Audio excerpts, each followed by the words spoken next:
The shielding is underway. You found something for it? In a manner of speaking, Hippocrates knew of a substance that's highly resistant to heat.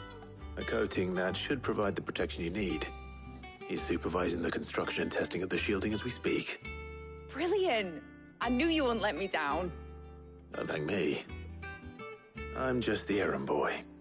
Right then, better start working out how to bolt all these bits together. To the Black Hammer!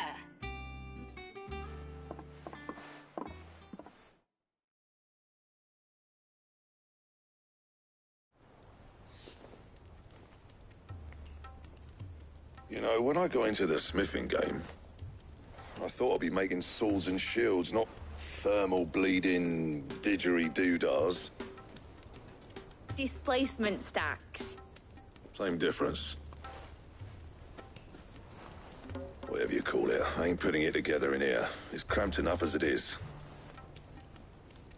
Let's take this outside. Mid, you get all the parts lined up on the deck. I'll take care of the rest. On my way!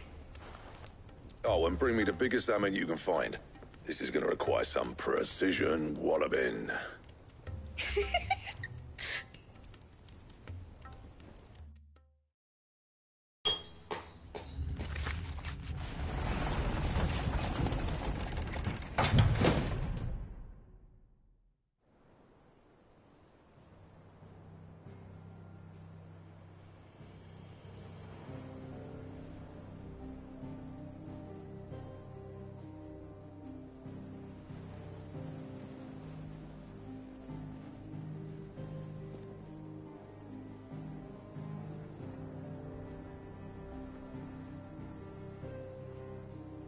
It's finished! It's finally finished! Thank fuck for that. I'll be feeling my hammer arm for weeks. Thank you, Clive, Blackthorn, everyone. That's one down and just 3 more to go. I'm sorry. Oh, didn't I tell you? The Enterprise has 4 mithril engines, and we'll be needing a displacement stack for each. You don't mean... Don't worry. Now they've got a finished one to work off, my gang in Canva can build the rest. Good luck to them, I say. Right, I'm off to get a sling for this elbow. Any other work comes in, keep it to yourselves, eh?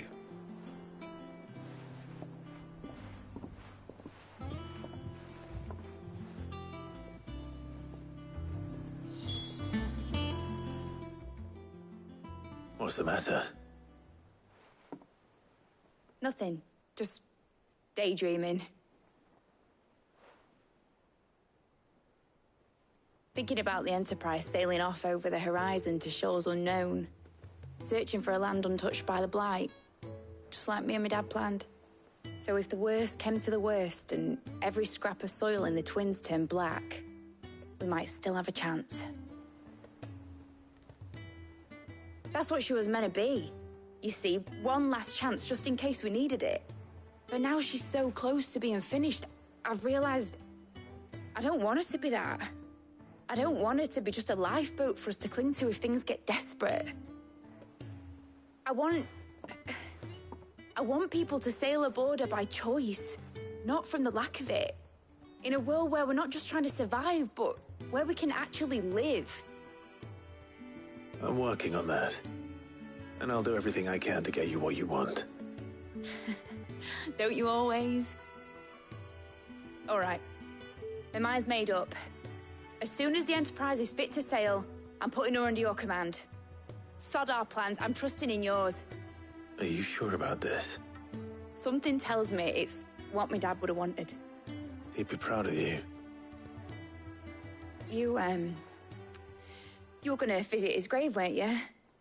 I was. And you can come too now that your little project is finished. Right. There's just one thing I need to finish up first. Won't be a mo. All right. I'll let Otto know you're coming. Meet us in the mess when you're ready. Aye, aye, Captain.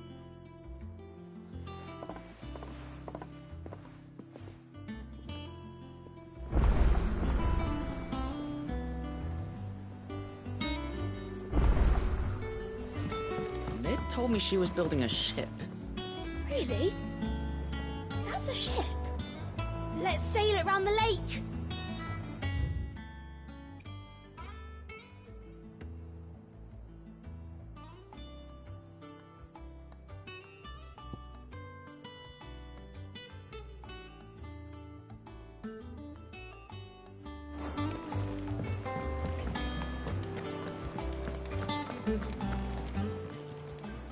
How are you doing? Here you go. Always something in there.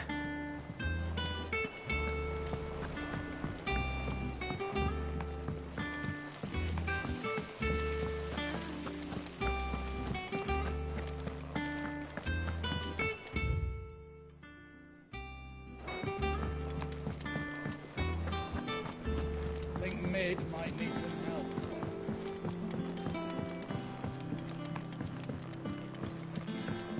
Well, that's it then. I'm buggered. Here, Sid. Reckon you might be just the man to help me out of a bit of bother, if you've a mind to. Let's hear it. Well, it's about this alembic the Chief's got me making. Lovely bit of kit it is. Bung in a solution you want splitting, and it'll separate it out, just like that. Problem is, it won't always get rid of all the impurities. And with some of the stuff we need it for, that ain't good enough. Which is why I've been looking for something to filter the liquid we'll be cooking off. And that's where I was hoping you could help me out. I imagine Ty could get some use out of this alembic too. Distilling medicines and the like. All right. Why not? Proper job! So what exactly do you need for this filter? Nothing but bomb ash'll do, says the Chief. Gave me a sample she'd obtained from the university stores. Couldn't believe my eyes. You pour the blackest blight water through it, and it comes out clear as a mountain stream. So, I did a bit of reading about where I might be able to get hold of some. And do you know what I found out? It's only the blimmin' bones of a bomb king. They leave them behind when they die, see? I take it that's where I come in. If you wouldn't mind. I saw a billet on the hunt board for one just the other day. Would have gone myself, but, well, fighting dirty great balls of flame isn't exactly my forte. You, on the other hand... All right. I'll see what I can do. Thank you kindly. And a good hunting, eh?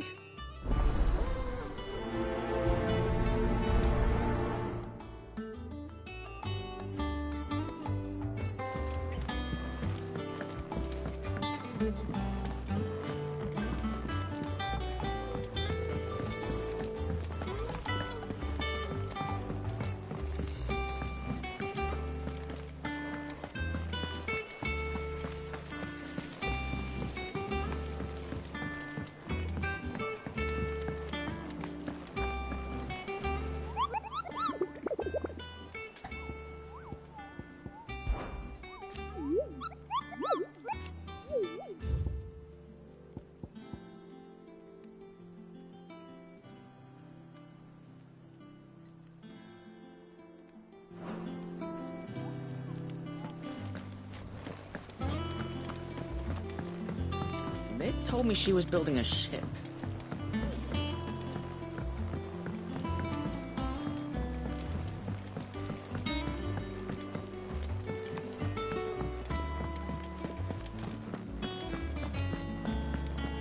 He cracked the crystal too.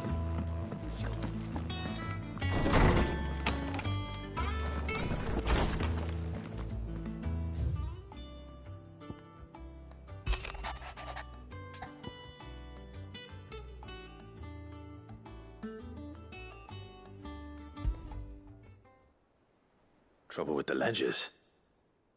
Shouldn't he be asking Otto for help?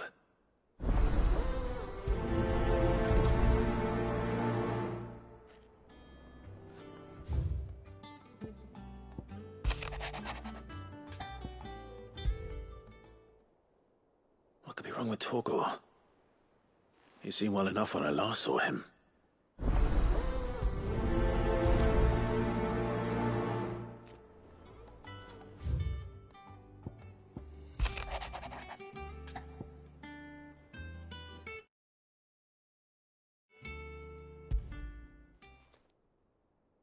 Hopefully it's nothing. But I should speak to Blackthorn just in case.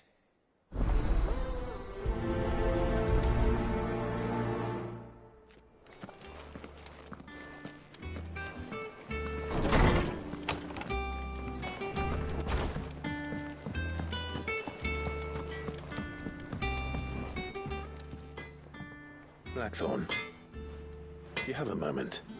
Not really, no. This won't take long. I just wanted to ask how you're getting on. August was worried about you, that you might still be doubting your craft, even after learning the trick of that cuirass. Is there something else weighing on your mind? Perhaps sharing your thoughts might help.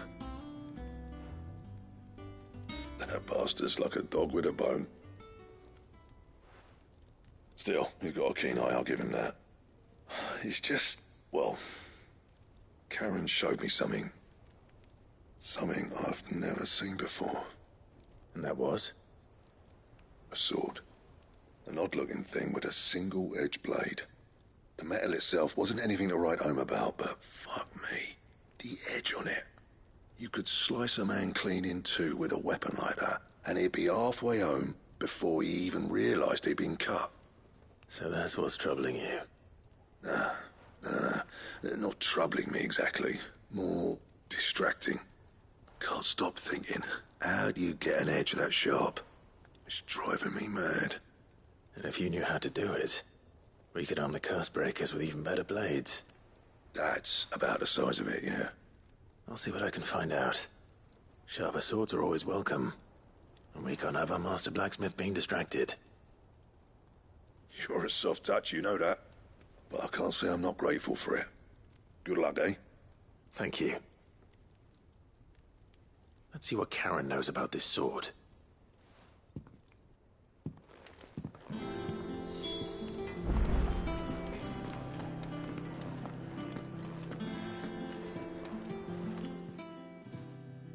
I got your note. You think something's wrong with Torgor? So you can read. Congratulations. But I didn't say I were wrong with him. I said something weren't right. He's not been eating me treats. He used to love cracking the bones from Molly's boiled brown, but now he won't so much as look at them. Didn't like him. Which is why I'm of a mind that his mind's on something else.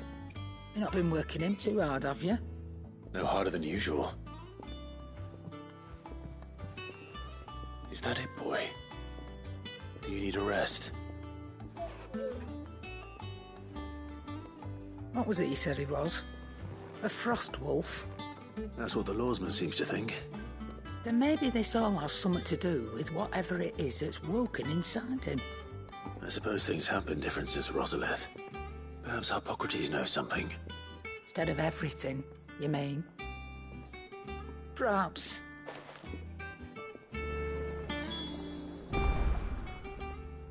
You're looking well, Karen. What do you want? Out with it. I want to know about the sword you showed Blackthorn. Single-edged and extremely sharp. Running around after him again, are you? I suppose I am, yes. But I need to help him find out how to work an edge like that. It's driving him to distraction. Little wonder, I suppose. There's not many like that make it as far as the twins, and those that do go straight into private collections. Which made it nice and easy finding a buyer. Can you tell me who bought it? Where is it now? You think I tell people who my clients are? Suppose you're not likely to go nicking him off me, are you now? Fine. If you stop mooning at me like that. Lord Ignac's the man you want. Dalmekian bloke. Collects weapons and the like. And he's got more money than sense, which is why he's one of my favourite clients. Reckon he'll still be at the inn in Dalamil, where I left him. Thank you, Karen. Oh, and he's a touch eccentric, if you take me meaning. I appreciate the warning.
Orsman, I need to ask you about Torgal.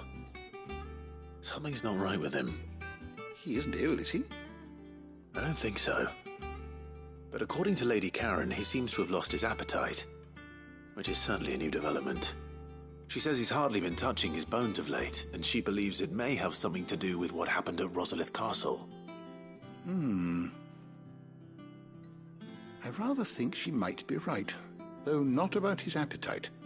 All canids are instinctively inclined to crack open bones for the rich marrow that resides within, and I see no reason why a frostwolf should be any different. Accordingly, I suspect it is not a lack of appetite that afflicts Torgal, but a surfeit of it. If we assume that his newfound magics require additional nourishment to sustain, it may well be that the bones Lady Karen is accustomed to providing are no longer sufficient. Frostwolves, after all, habitually prey upon far larger animals, whose bones may yield altogether different nutrients. As to where one might find a suitable substitute, some antelopes that graze the meadows of eastern Rosaria have been known to grow to a size more than double that of their lesser cousins. I don't recall ever seeing any that large. And little wonder. The oldest and largest such creatures rarely leave the safety of the highlands for fear of predators. The last elder antelope sighting I recall hearing about took place near Cressida, and that was long before the village was abandoned. Even so, it seems like a good place to start.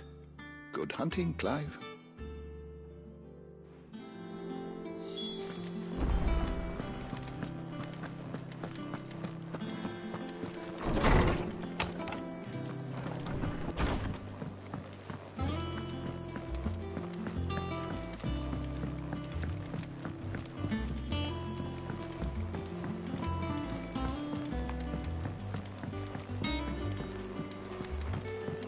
Mid told me she was building a ship.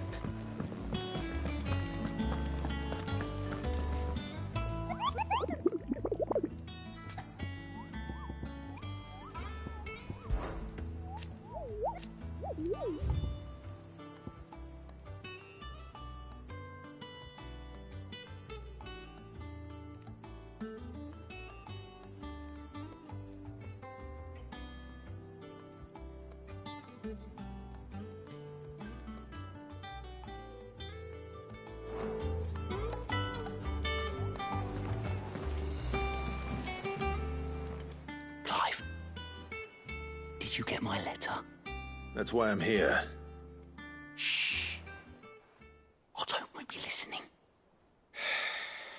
Is this better? A little. Listen, I've some bad news. It turns out the Hideaway may be slightly behind in its payment to certain lenders, and it may be my fault.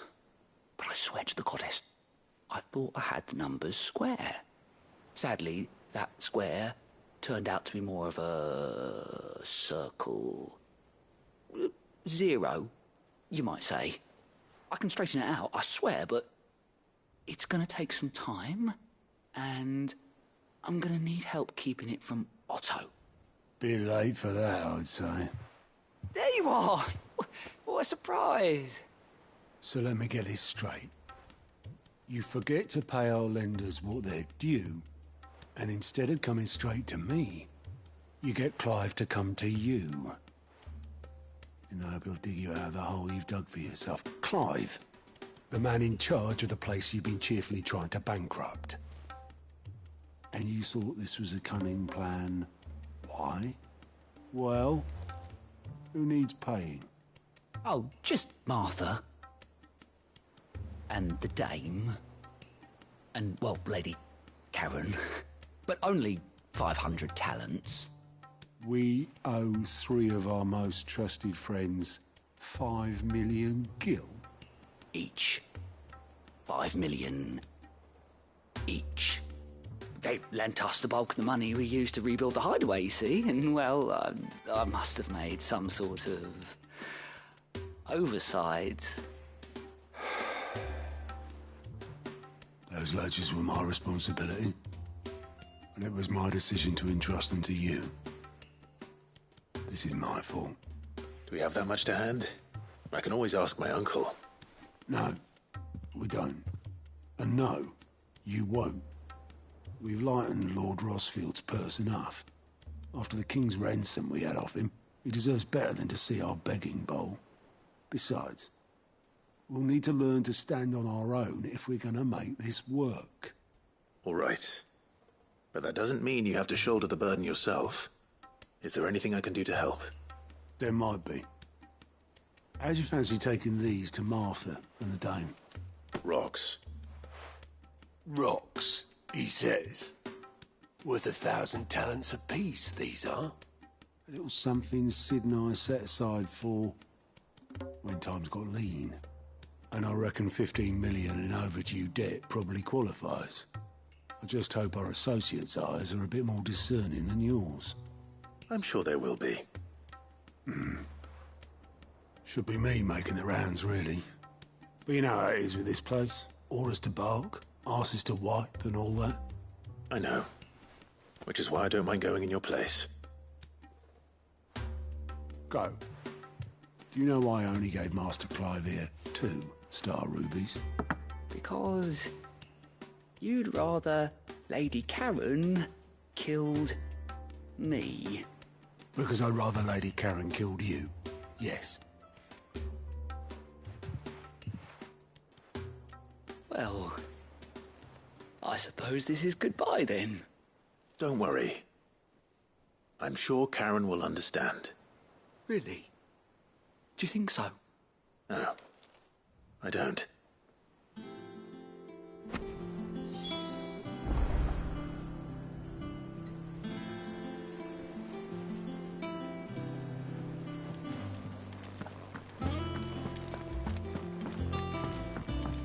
Mid told me she was building a ship.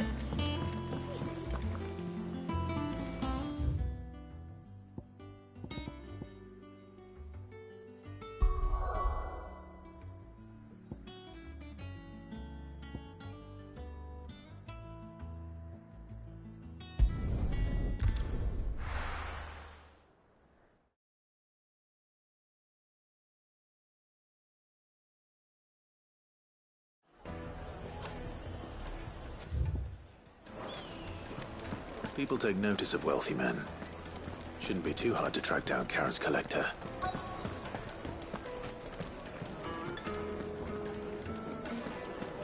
They're saying Drake's Fang is gone. The whole Mother Crystal gone. What are we gonna do?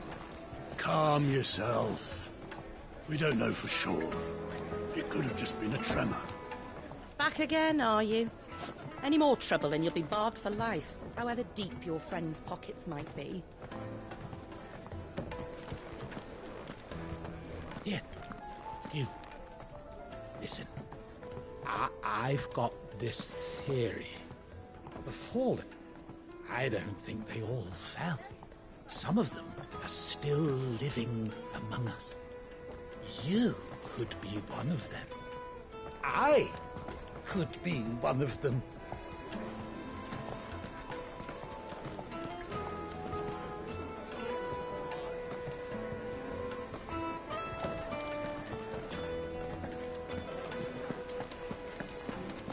Welcome. If you're hoping for a bed, I'm afraid you'll have to look elsewhere. One of our wealthier patrons has purchased the use of every room, hoping to keep out the riffraff, as he puts it.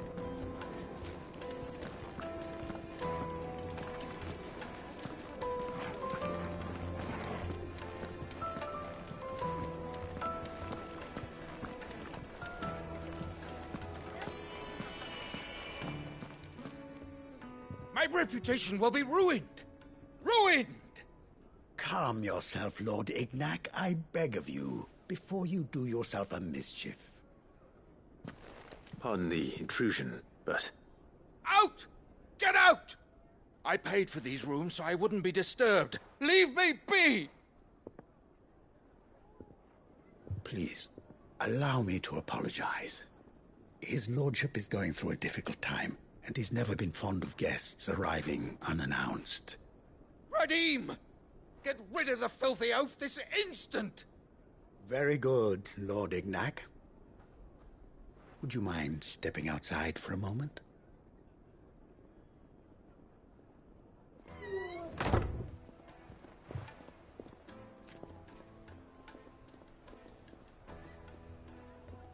I'm sorry if I've caused you any trouble. That? No. That's just how his lordship is. Though the morning's events have left him somewhat fractious. He has been dispossessed of his luggage, you see. The thieves also made away with a considerable amount of coin. Coin the innkeeper will soon be keen to collect. I don't suppose a certain blade was among the stolen items. A single-edged sword. It was purchased from a merchant friend of mine. Ah, you know Lady Karen. Yes, I'm afraid it was. Then I'll retrieve Lord Ignac's luggage. But I have one condition. You have but to state it. You are welcome to anything that is within my power to grant. I want an audience with Lord Ignac. A few minutes should be enough. Then I'll be on my way. A condition I would be a fool to refuse. Of course, you shall have your audience. I don't suppose you saw where the thieves went? I did not, no. Though some discreet inquiries made on his lordship's behalf mean that I know where you might find them. The bandit's bed. Every ill-gotten coin in Dalimil is said to pass through that disreputable corner of the Val Croix. And that's where I'm heading. I shall speak to Lord Ignac in your absence, and arrange for an audience upon your triumphant return. That will be very kind of you. Farewell, and best of luck.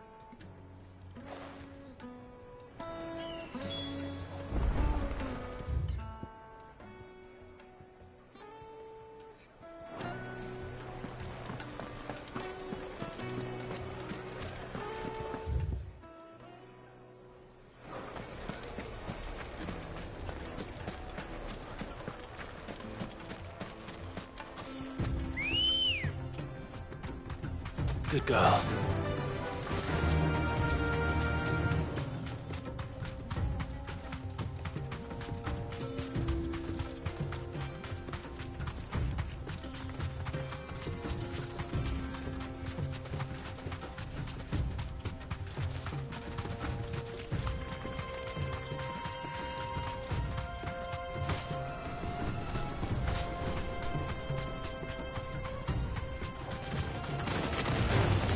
Time to fight.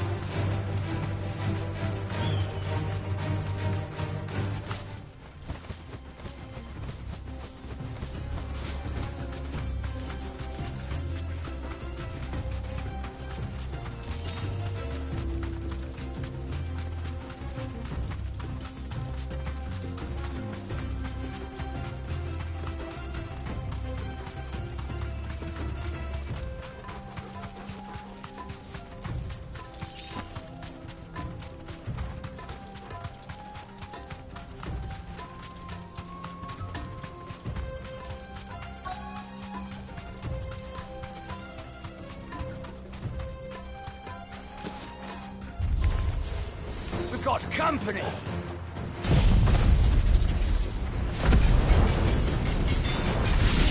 Come on, lads, let's tear the bastard's head off!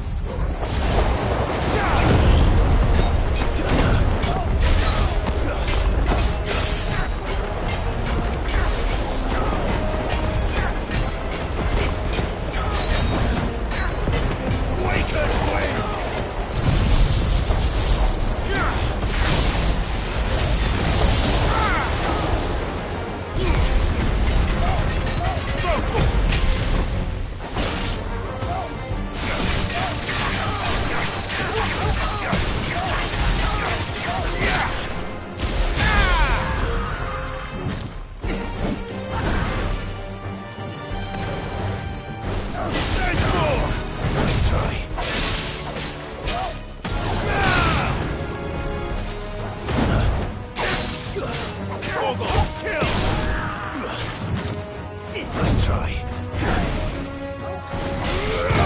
Get him! Go, Torgal! There's more!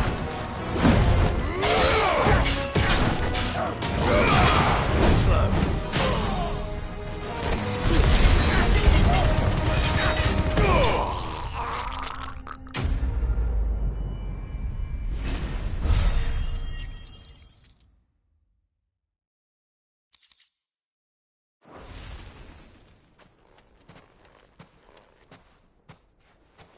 This must be Ignac's luggage.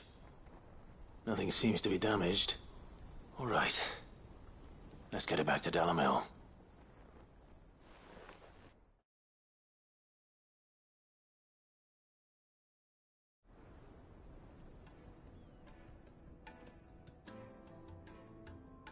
I hear I have you to thank for the return of my effects.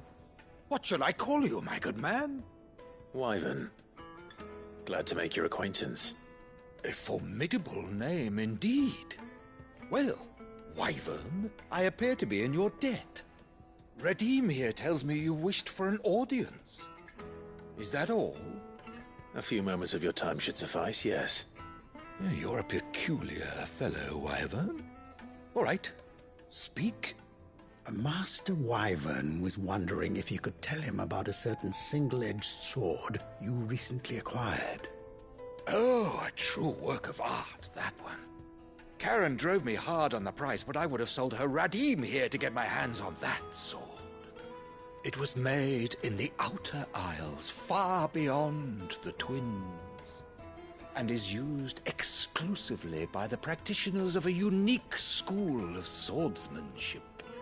They believe no combat should ever exceed a single strike, and hone their blades to such perfection that none ever does. Each sword is made for that one perfect stroke, and for that stroke only. They crack upon a second blow. There's a brutal sort of beauty to it, really. But how do they hone such an edge? Fine question. Why, they use a whetstone, of course. Whetstones, rather. A whole array of them, ranging from the coarse to the fine. 10,000 licks with the sharpening stone, then 10,000 more. But it is the final stone which lends the blade its legendary sharpness. A mineral quite foreign to this great realm of ours. And that is the key. The secret ingredient. Wyvern, it occurs to me that my little lecture is hardly equal to services rendered. Take this, together with my regards. The very stone of which I spoke, far rarer among collectors than even the blade itself, and a far more fitting payment. Thank you. Pardon the intrusion, my lordship. However, it is long past time we prepared ourselves to depart. So it is. I am locked in bitter competition with a rival collector of curiosities. I am one step ahead of the unscrupulous scoundrel, but he is hard at my heels. Are there many other collectors out there? Too many to count, but only one do I consider my nemesis. Lord Byron Rosfield, and is a perennial thorn in my side. I can imagine. Farewell, Wyvern. May our paths cross again. Radim, we mustn't dawdle.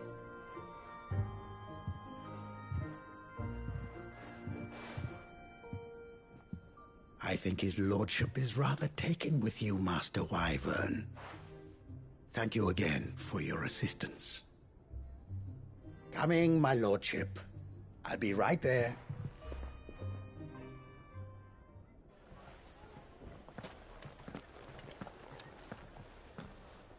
Trust Uncle Byron to find such an interesting rival. Now, let's see what Blackthorn makes of this whetstone, shall we?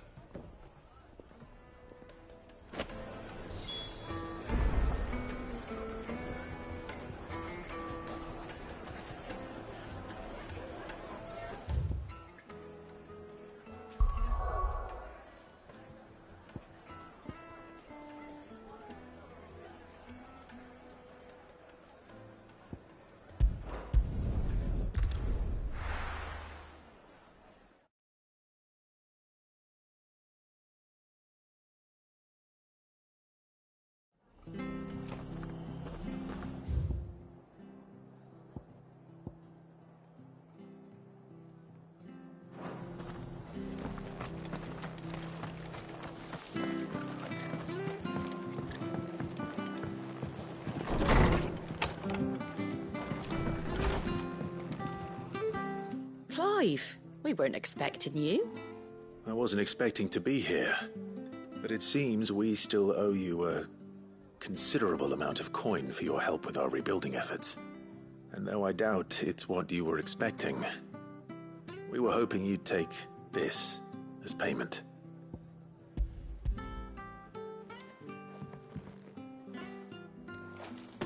A star ruby? I can't accept this.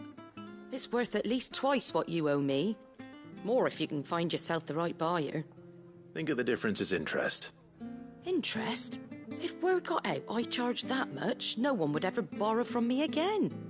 Anyway, why are you the one here asking me about this? I'd have expected Otto. Bit much sending the Lord Marquis out to settle your debts, isn't it? The old goat working himself to death again. Something like that.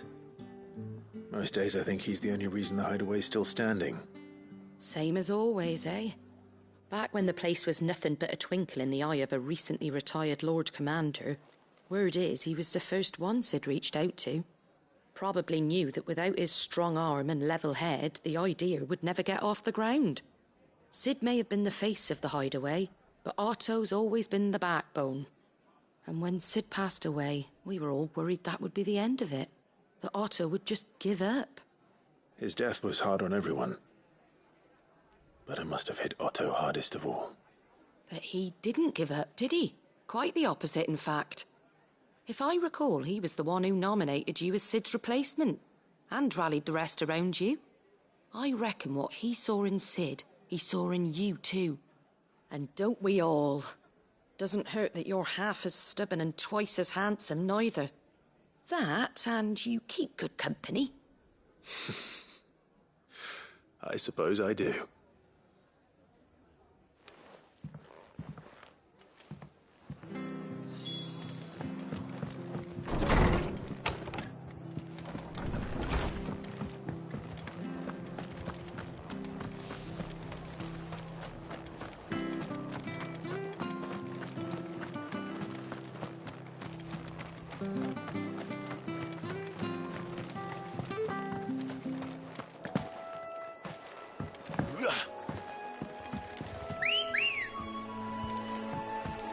Come on.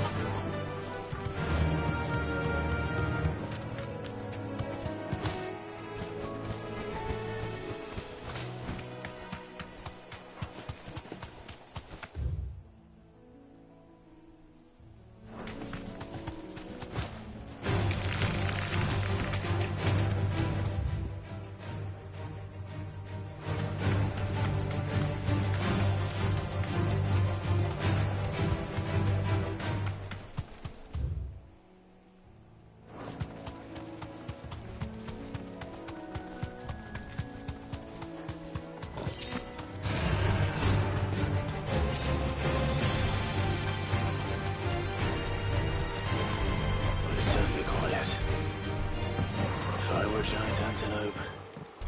It would seem like just the place.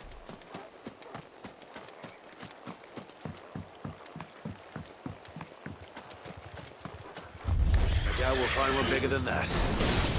Hungry, Torgal?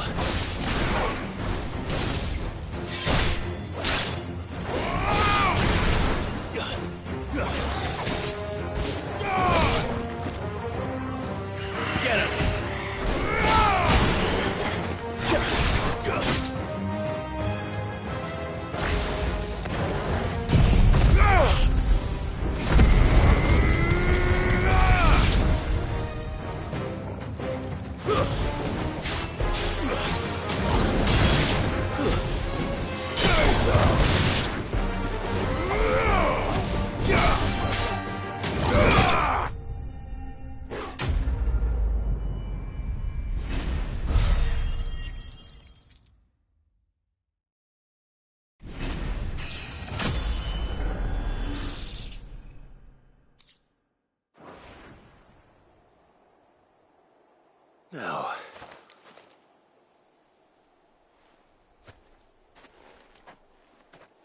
will it be enough, I wonder?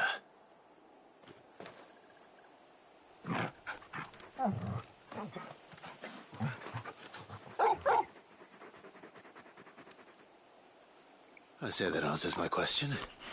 Which means we owe the lawsman our thanks. You're just a big puppy, aren't you? A very big puppy.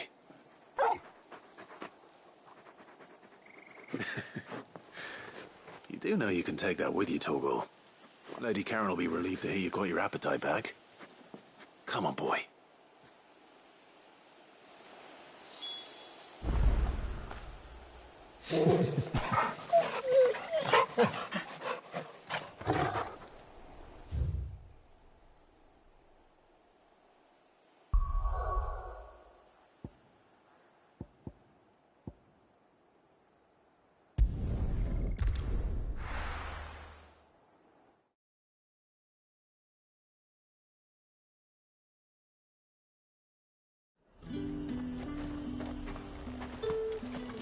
There's talk that the Glassgate flood.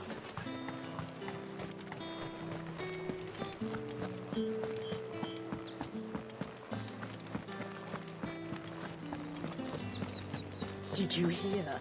The gates to hell. I want to see you again. What am I going to do without Sweetwater and Olive Talc? Milady, I come bearing gifts. Gifts? Whatever is the occasion.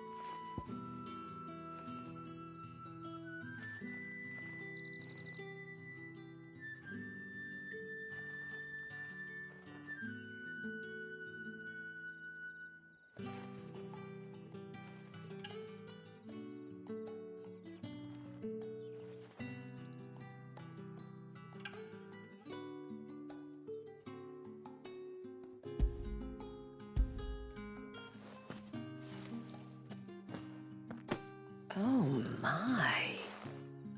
Clive, you really have outdone yourself. Otto asked me to give it to you. To settle the Hideaway's debt with the Veil. And to compensate you for the time it took us to do so. You disappoint me, Clive. I thought you might finally be warming to me. Tell Otto he can keep his baubles. I tried to tell him as much the first time around. The man owes me nothing, nor does the Hideaway. My contribution to the restoration effort was made freely and willingly. It was the least I could do. You once told me Sid did you a kindness. I'd like to do the same. Please, accept it. For my sake. And for Otto's. For all of us. For all you've done. It is rather fetching, isn't it? Very well. Otto is lucky to have you, Clive. I doubt anything could ever replace his son. But you and the others at the Hideaway are the closest thing he has to family. Otto had a son. Long ago. Yes. Sid told me Otto lost him when he was just a boy, and blamed himself for not being able to stop it. I don't know how it happened, whether there was anything he could have done, but it was clear that it weighed heavily on him. I didn't know. How could you have? I doubt anyone did. Besides Sid, I've never met a man more keen to bear his sorrows in stoic silence. An ill habit, given that both have always been surrounded by friends desperate to help them. I'm beginning to see that.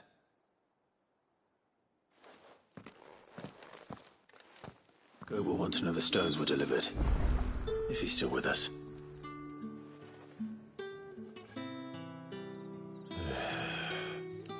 What am I going to do without Sweetwater and Olive Talc?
Still no caravan. The Dominion's...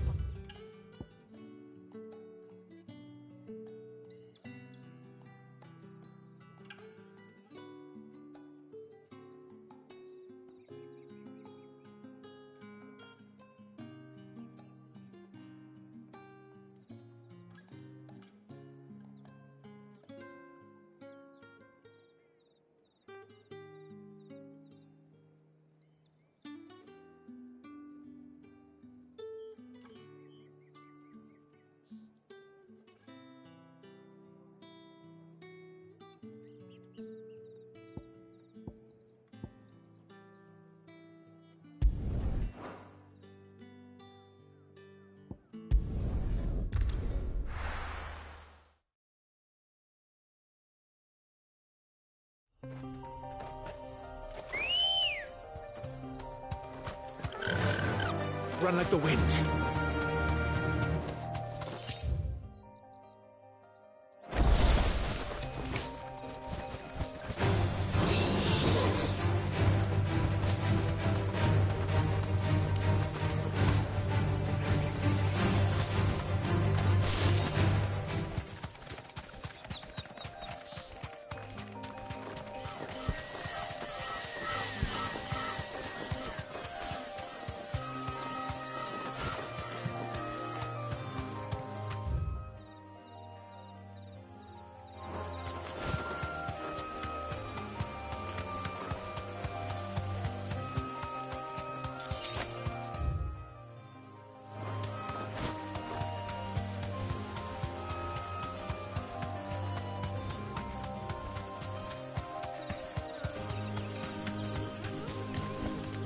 No need to ride from here.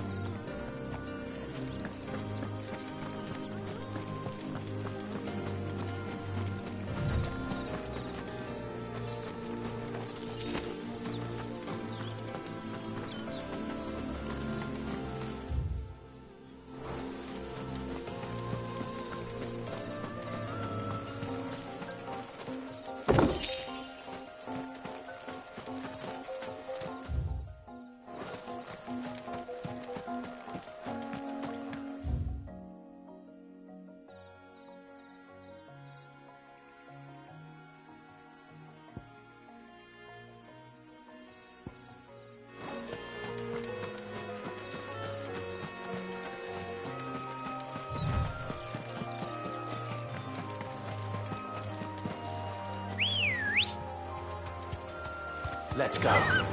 Fly, Ambrosia.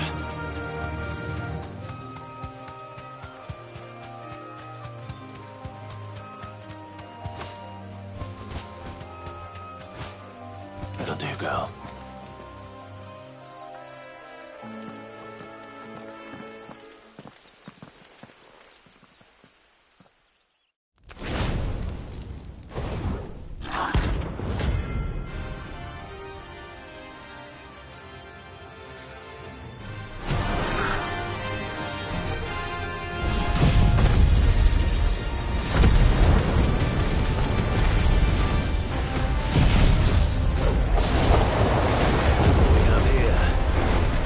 Your Majesty.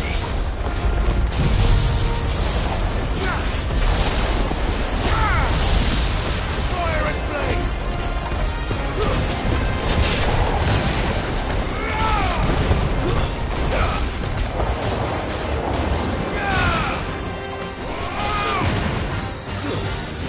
Stay down!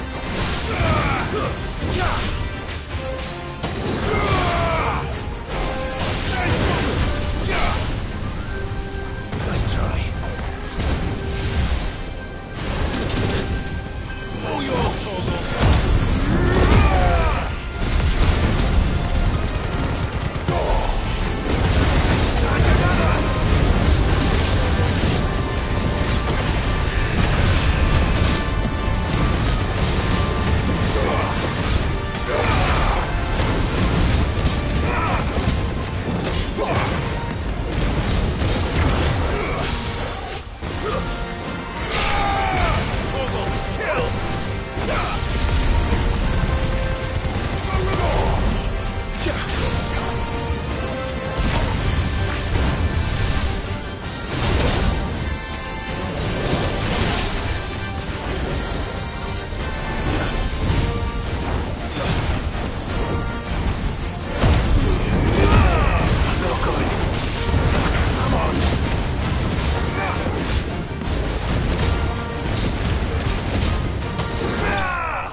rain is over.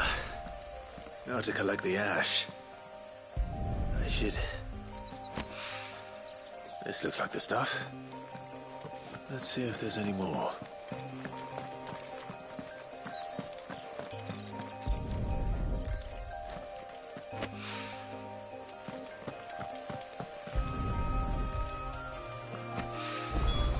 That should do it. For one. He's more than this. He can fetch it himself. Fetch!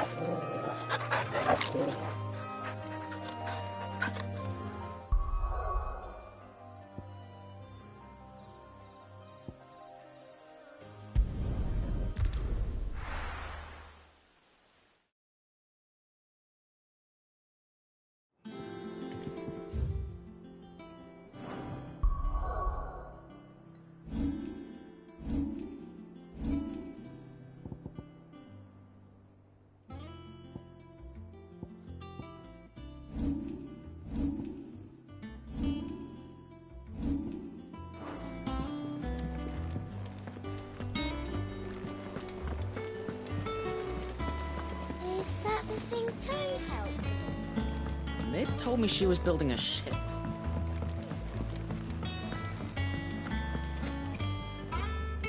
Goat. Still alive, I see.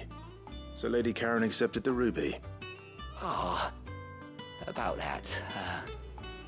I tried my best, but she was just too stubborn to take it. She threw it right back in my face, in fact, and told me I could stick my stupid stone where the sun don't shine.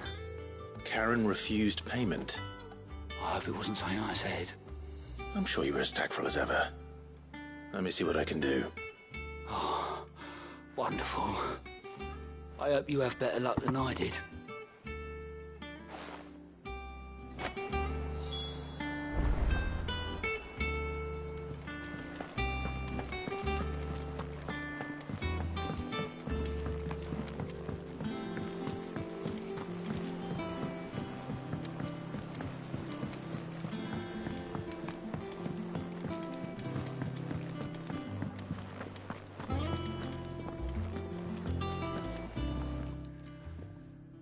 Lady Karen, Goat tells me you weren't happy with our offer. Would you prefer the debt was repaid in coin? What debt? I don't recall lending any of you like me hard-earned gil. I may have tossed a talent or two in the Hideaway's coffers, but those were donations, and you can hardly call it charity if you go asking for it back. Of course not. But one good turn deserves another. And our circumstances have changed. Surely you wouldn't shun the gratitude of a pauper who happened to have become a prince. Oh, so you're a prince now, are you? Fine. But I'm selling it and taking what I'm owed, then you're getting the rest whether you like it or not.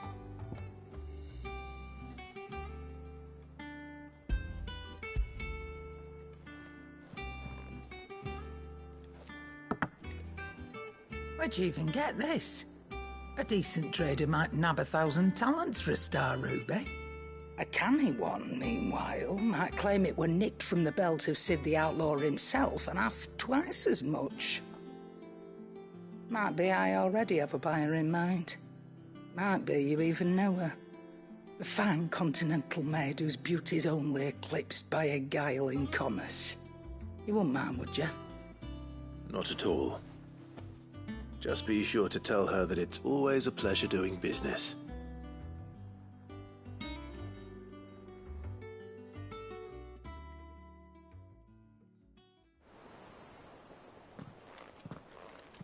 I hear you ended up delivering all 3 stones. Thanks to this lump. I sometimes wonder what I pay you for. Speaking of which, I still haven't been paid last month's wages. Oh, so you remember what's owed to you then? Get your ass behind that disc of yours and don't get up before those ledgers are square. Right away.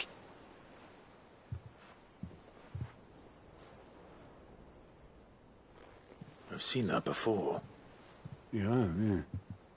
Plenty of times. It was the only goblet Sid ever used. Either out of habit, or because the filthy sod couldn't be bothered to find a clean one. I knew so little about him. Like most people. Martha and the Dame both seem to have fond memories of him.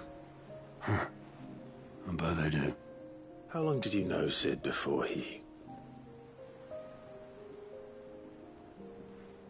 Before he died? 20 summers, give or take. Back in the day, I was a purser on a trade ship, which is where I met him. He bought passage to... I forget where. And having nothing better to do on the long nights, we sat up drinking island rum till the morning bell dragged me back to my duties.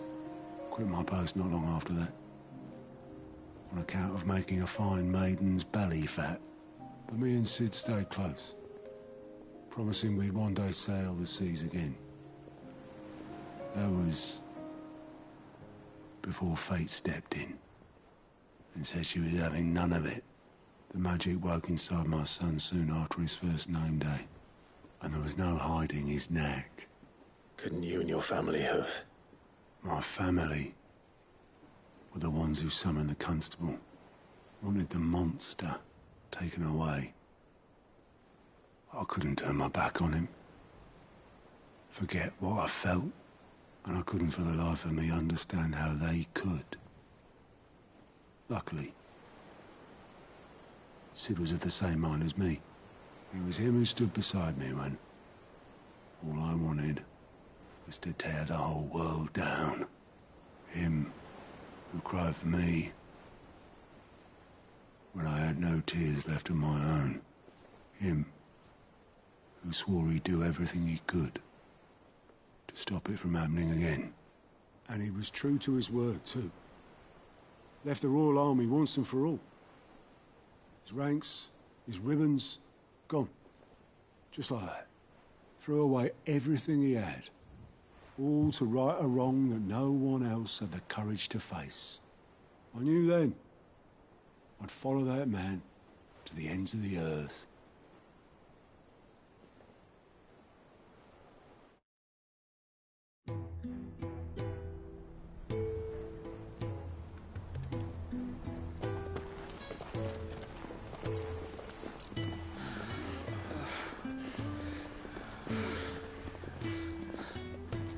He was always too clever for his own good, was Sid.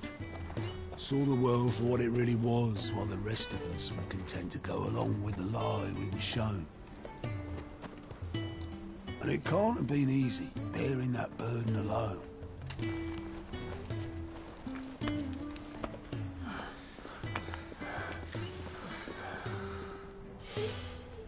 But he didn't let it stop him. He never lost faith in what he believed was right.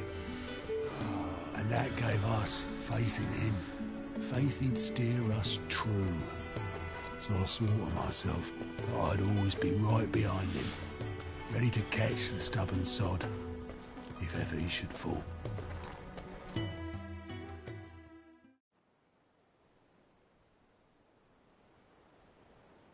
But I couldn't even do that.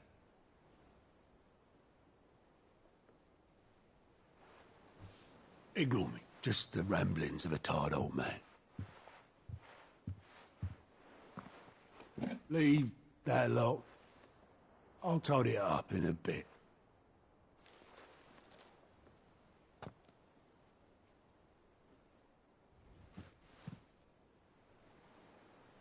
This is Sid's handwriting.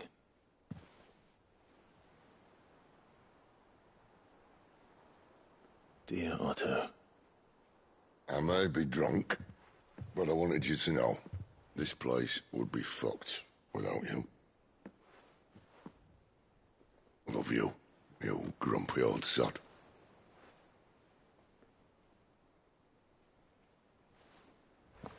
This note. Hmm? What about it? Sid was right. Without you, we'd all be lost.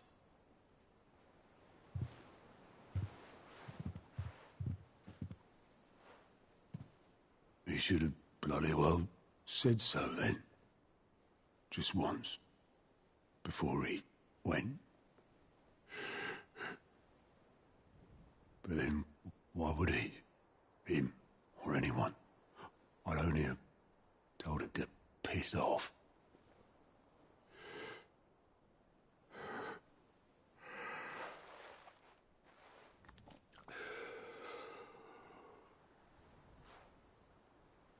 You're wrong, though. Both of you. It was never just me keeping the hideaway afloat. It was all of us. I just shoved people in the right direction. I barely seem to be able to do that anymore.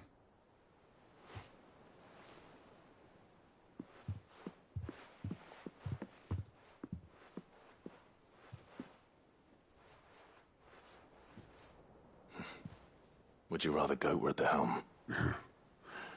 Well, maybe I've got a few more years left in me. I'm going to hold you to that, Otto. Before you go, Sid would have wanted you to have this. But that's... This'll do me just fine.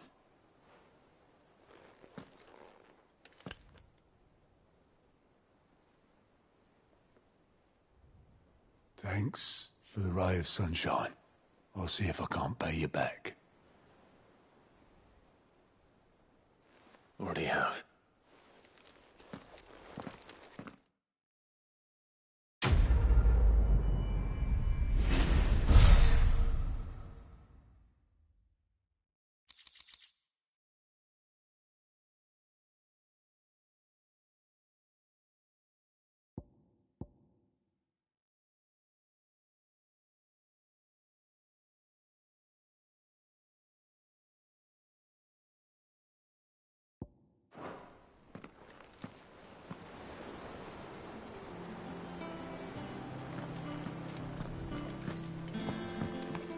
Mid told me she was building a ship.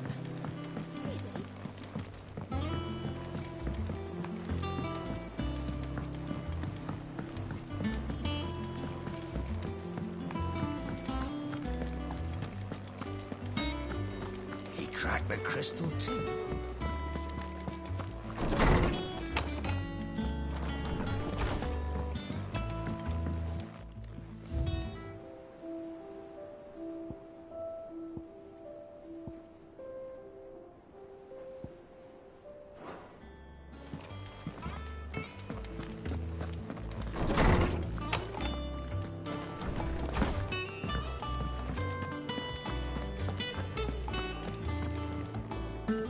I noticed you and Torgal had gone off somewhere. Take him for a walk, did you? You could say that.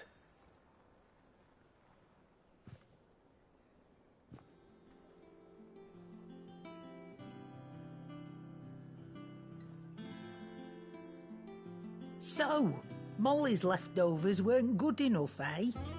That'll teach me for treating you like you're still a pup. All right, no need to shout. Now we know what you're after, I can see about getting some in. Speaking of which, I brought one for later. Can I leave it with you?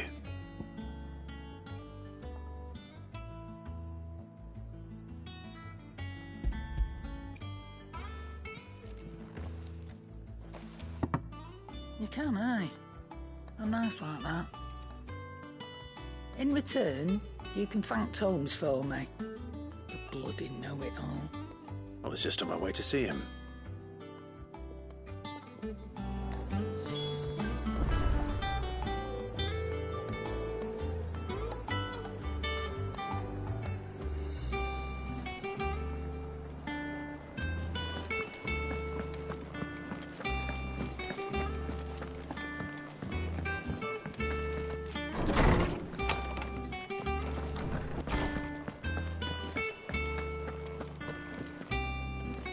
Ah, Clive. Were you able to locate your quarry? We were indeed, Lawsman. You pointed us in exactly the right direction. And Torgal's been a very happy hound ever since. Very good, very good. Lady Karen sends her thanks, by the way, for your part in solving the mystery. Ah. But that reminds me. After your last visit, I found myself pondering Torgal's talents. Do you recall our conversation concerning Lady Jill's role in Torgal's transformation? About how she somehow woke the power within him. Precisely that. A reasonable conclusion, I thought, but one which raised certain questions in my mind. You see, the Fenrir of legend served Shiva and Shiva alone, and while the powers attributed to him are certainly impressive, the records imply they are somewhat different in nature to those you described Torgal as having used. What are you suggesting? That Torgal may be the beneficiary of more than one icon's power. Consider that in addition to Lady Jill, he has served as a loyal companion to you, your brother, and even the late Cid. In short, the icons hitherto near at hand, or should I say at paw, have been diverse and plenty, and that number has only grown as the realm's dominance have fallen to your sword. One can but speculate as to how all of this has affected Torgal. He has seemed more fierce of late. And if I am not mistaken, he will grow fiercer still. We are fortunate indeed to be able to count him amongst our allies and not our adversaries. Oh, he's more than an ally. He's a friend.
Sorry for the wait, but hopefully you'll agree it was worth it. You learned something about that sword, then? I did better than that.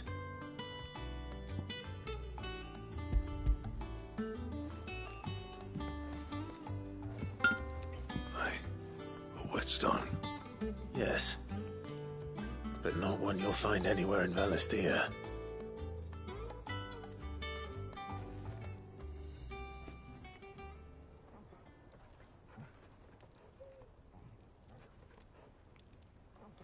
No wonder I couldn't get the same finish on the grinding wheel. One hit and all done, eh? Might not be so bad if all you ever fought were duels. Good luck on the battlefield. Your second opponent would be your last, no matter how good you were. Even so, is there some way it could be used to give the Cursebreakers an edge? I think so, yeah. With this whetstone and the right kind of steel, I could probably even make a twin of the blade that rattled me. But there'd be no replacing this little rock once I worn it down to a sliver. I reckon we get a dozen swords from it, if that. Swords that the Cursebreakers wouldn't know how to wield properly, and that would see them through a single fire piece. Nah, no point trying to copy that thing. Be about as much use as a wax anvil. But finishing our blades with a whetstone this fine, now that's something to consider. And what's finer than fallen masonry, eh? Or more hard-wearing, for that matter. Just imagine it. Good Valisthean steel with an edge as sharp as any found in the Outer Isles. I won't make a copy, nah. I'll make something much better. I'm sure the Curse Breakers will be delighted. Just don't push yourself too hard. Don't you worry about me, Sunshine. I've been working day and night since I was half your age, and I'll still be here when you're long gone. Hey, thanks, Clive. I mean it. I owe you one, August too. It's good to know someone's looking out for me. You'll be happy to hear you said that. And I'll see that my debt to you's paid. First new blade I make's got your name on it. You come and find me when you've got the materials. All right. I will.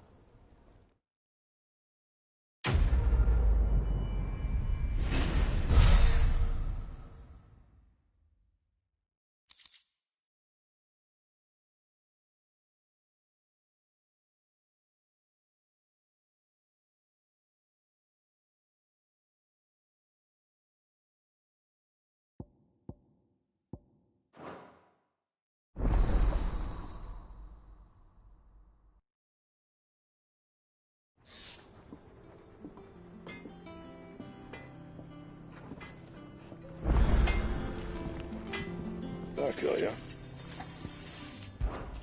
So, what'll it be?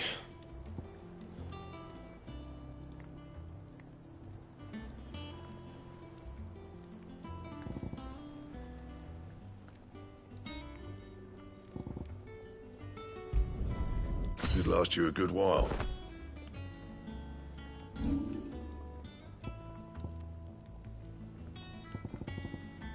Anything else?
All right there, Sid?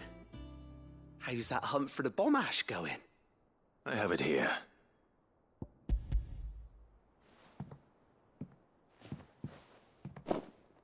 That's the stuff.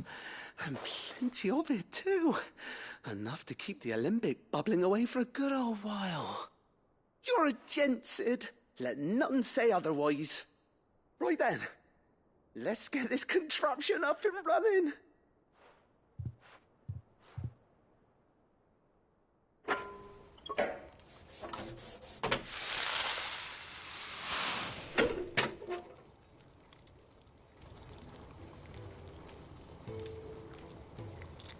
There we have it.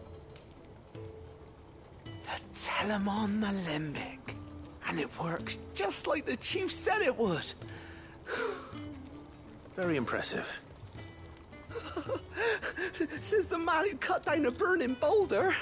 Speaking of which, I still haven't returned the favor. There's no need. The good it will do for the hideaway is reward enough. Don't be silly. Why don't you let me take a look at that bag of yours? The one you keep your potions in. Reckon I could work some magic on that, huh? What kind of magic? Well, we happen to have isolated a substance in our test run of the Alembic that I reckon will make even the toughest leather supple as anything. Thought we might use it to breathe new life into old boots and the like. Save the hideaway a few gil. But I reckon if we slap a bit on your bag, it'll loosen it up enough for you to squeeze in a bottle or two more. Well, it can't hurt to try, I suppose. That's the spirit. Leave it with me. I'll only be a mo.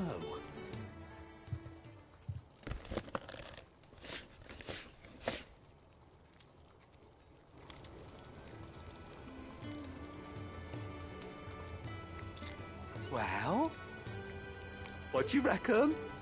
It certainly feels more flexible.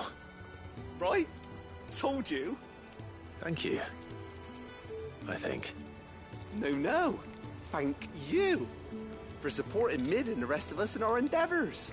Without you, we'd never have been able to discover wonders like that stuff I rubbed on your bag. And I'm telling you, there's plenty more where that came from.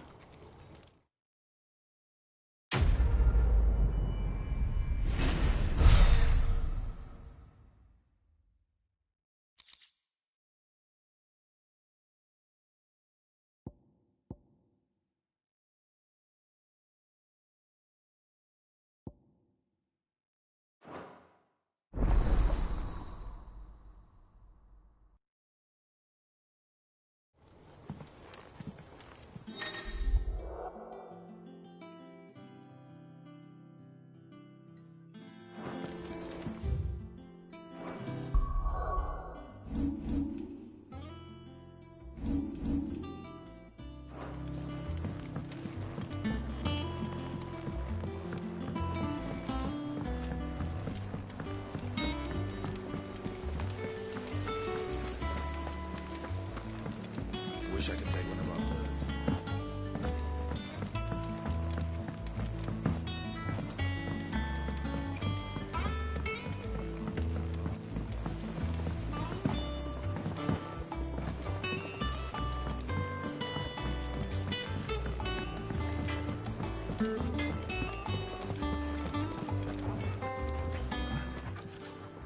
And what can I do for you? If you're gonna buy something, be quick about it.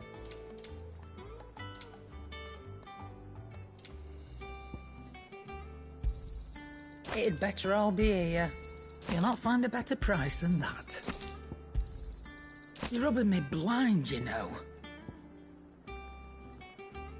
Finished, are you?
Mid told me she was building a ship.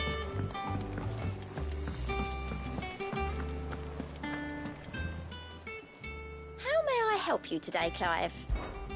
Your benefactors are a generous lot. All yours. Come again. I may have more.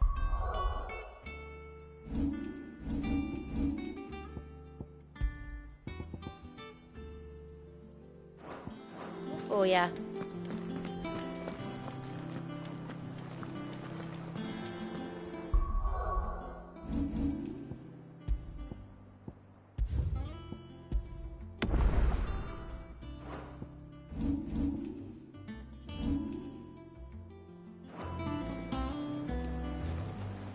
Right, Clive. Asterix. Mid finished sending half the hideaway traipsing across the twins, has she? I swear, that girl'd do anything to put off visiting her old dad's grave. No excuses now, though, eh? Not quite. She said there was one final thing she had to take care of. I'm sure she'll be finished soon enough. She said that? In those words? She did, yes. Clive? Were you born yesterday or something? There is no thing. She'll probably be halfway to Canva by now. Mid. I might still be able to catch her.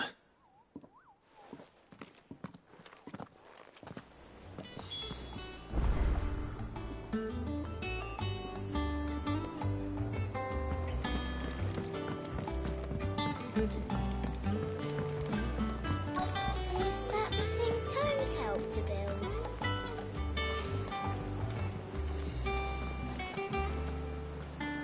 Obolus, have you seen Mid? Yep. In a boat, going that way. Then I'm too late. You in a hurry and all, are you?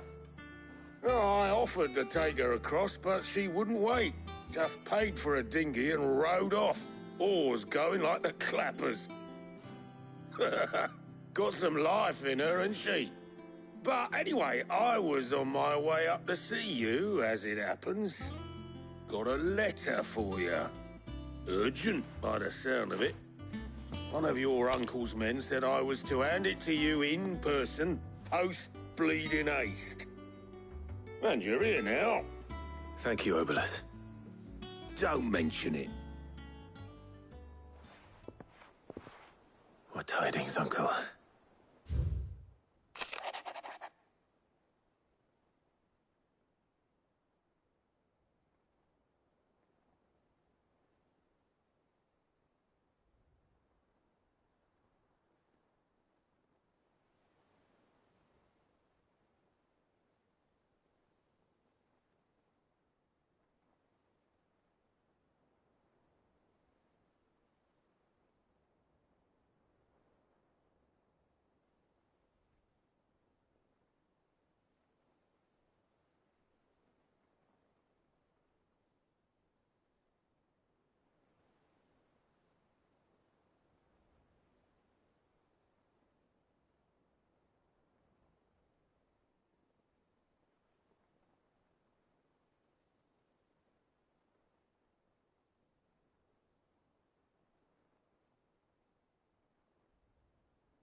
Trouble in Canva.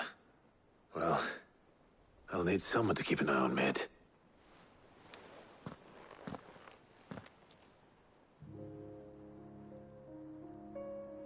So what?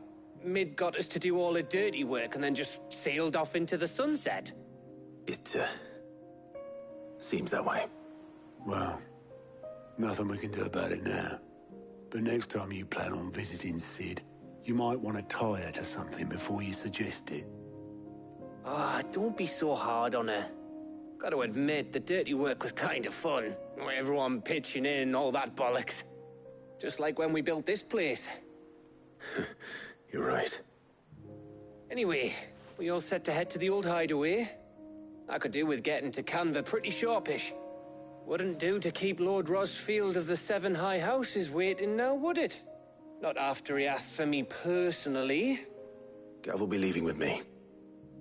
Will you mind the place while we're gone? You can count on me. Just be sure to give Sid and the others my regards. All right. Oh, by the way, Jill will be joining us too. She's got some things to take care of, but she'll meet us there. I hope she's telling the truth at least.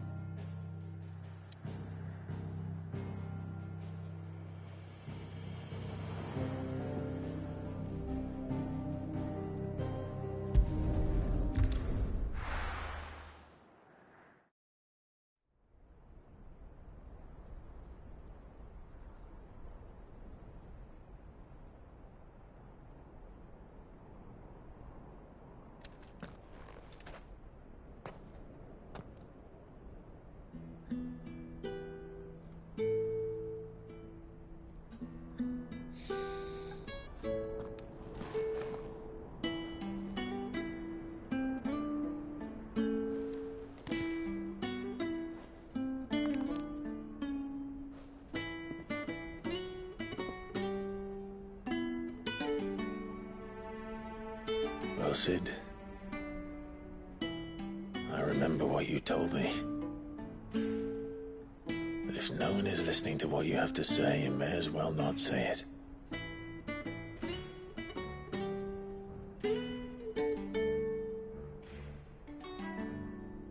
But I will say this, old friend. Hugo Kuka is gone. His shadow looms over us no longer. It's a pity the Phoenix can't be in two places at once. If he'd have been with us, maybe he could have done something for the lost. Not even the Phoenix can bring people back from the dead. Life has a beginning and an end. So we must live while we have the chance.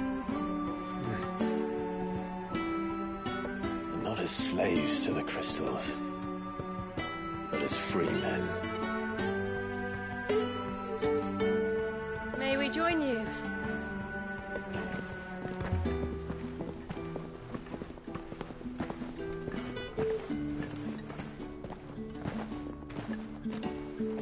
Lady Karen, what a pleasant surprise. I thought I'd drop by and see how you were all doing before heading off to restock my supplies.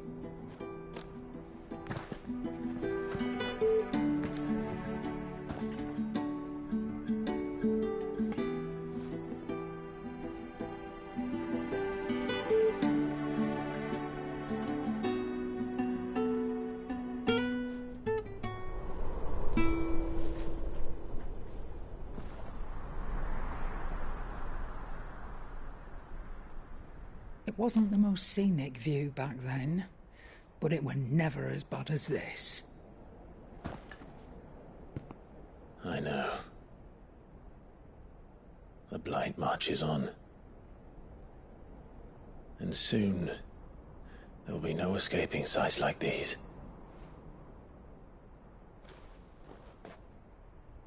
So our mission remains unchanged. We cannot stop until every Mother Crystal is gone, and their thirst for ether with them. The only one that remains in Storm is Drake's Tail in the Crystalline Dominion. Our next target. We're going to Twinside. It's the capital of the Empire these days. I wouldn't like to think how tightly guarded they've got the place. Not that that'll stop you, but we do well to scout it out before you go charging in. We would indeed. If you're off to the Dominion, you can take this great lump with you. Goods. Oh, I am sorry. Have you forgotten you're the most wanted man in the Twins? I thought you might like to disguise yourselves as the attendants of a travelling trader, assuming you've no better ideas. You wanted to buy yourself some tools, didn't you? Well, now's your chance. You're letting me go with them? Oh, thanks, Nan. Stop that! You'll break me bones, you great galoot.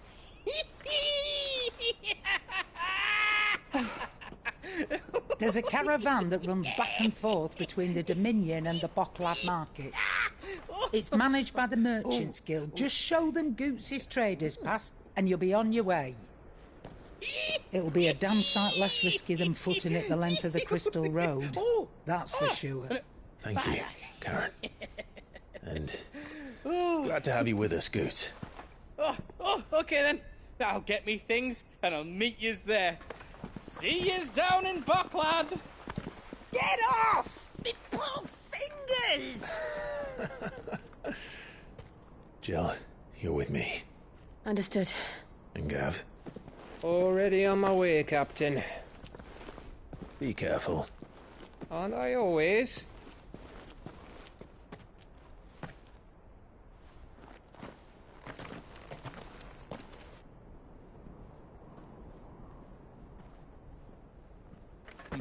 Do you see that, Sid? Your protégé's making a proper little outlaw of himself.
crystal too.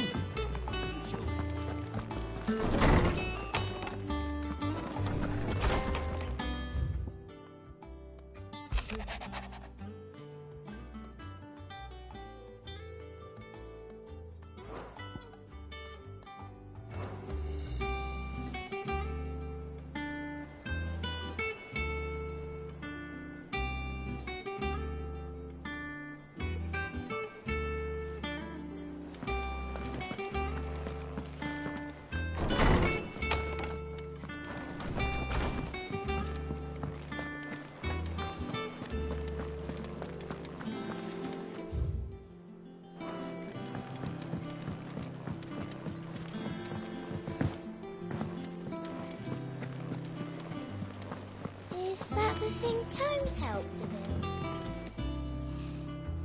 He said it was some sort of chimney stack. Mid told me she was building a ship.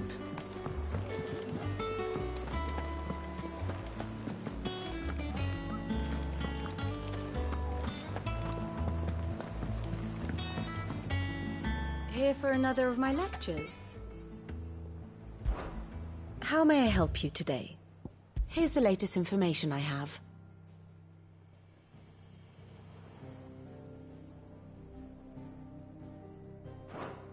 Study it well, Clive.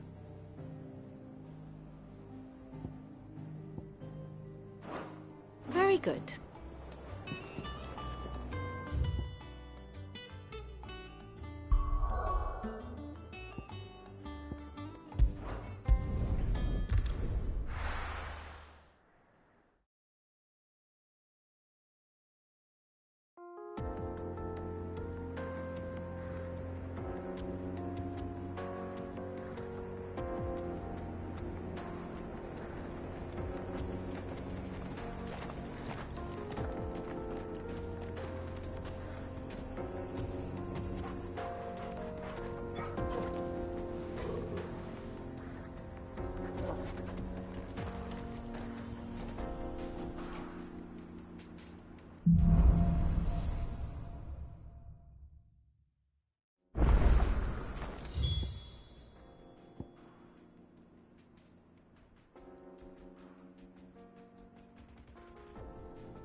How are you feeling? Better. Thanks to Taya. I'm glad to hear it. And Torgal helped too. Didn't you, boy?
This used to be a trade route for merchants crossing the Scars, till the Republic laid a new road wide enough to let wagons pass, and all official traffic moved there.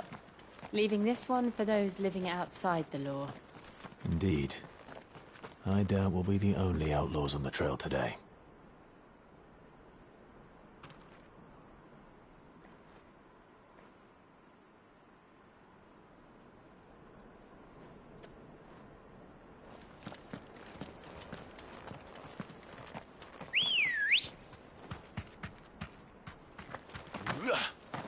Ready, go?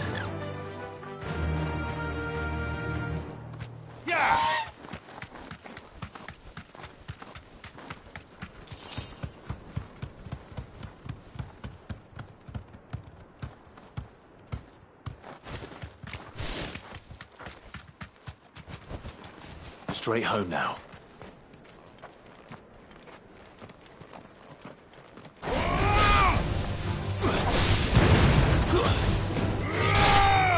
All yours, Tom. Stay down.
So what do you think? That we'd be lucky to make it out alive. Really? It's as bad as that? Oh, aye. There's trouble up ahead. And too much of it for us to handle. I take it there's danger on the road. Oh, what about this fearsome-looking fellow? You think he'd be equal to the task? Oh, no doubt. Assuming he's willing to hear us out. Well met, friend. My brother and I have been tasked with finding a merchant's missing cart. You seen it by any chance? How does a merchant misplace his cart? Oh, the man's a coward. When he thought goblins might come a-snarling, he ran, leaving his livelihood abandoned in the pass. He sent the two of us to fetch it, but it's gone. Now, I'm not much of a thinker, but I know the work of thieves when I see it. My brother's right on all accounts. And by my estimation, the bastards are lying in wait just down the road. We may have seen our share of action, true, but we've not got the skill in arms to boldly brave an ambush. You, however, have the look of a man who needn't fear a band of backwater ruffians. What do you say? Will you help us out? Chances are they'll come for you either way. But if you promise to lend us a hand, at least you'll pocket a reward for your troubles. Well, if I'm going to have to deal with them anyway. You've clearly got a fine head on those broad shoulders. We're lucky you came along. Now, hoping to make a heavy purse in Boklad, our merchant friend loaded his cart with as much as it would carry. Reckon he won't be forking over the rest of our fee if we don't find those goods. So, while you're seeing to those bandits, you keep your eyes open. All right.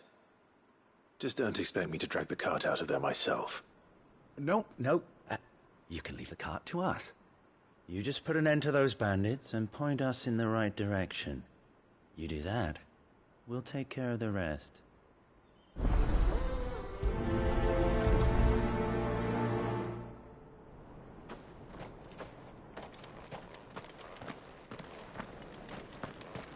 I'm not sure I trust those two. But if there are bandits lying in wait, I should probably take care of them.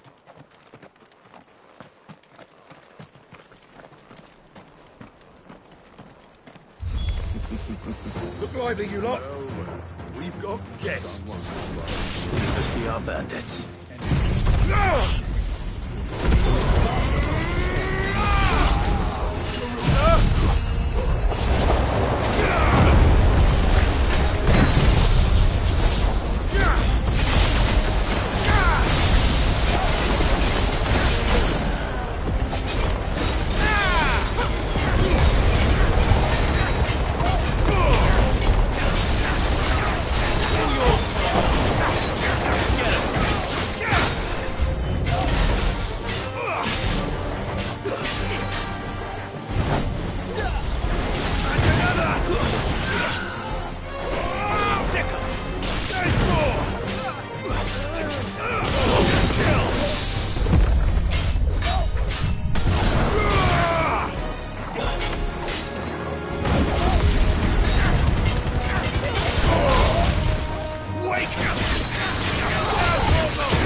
That's them dealt with. Now, where's that cart?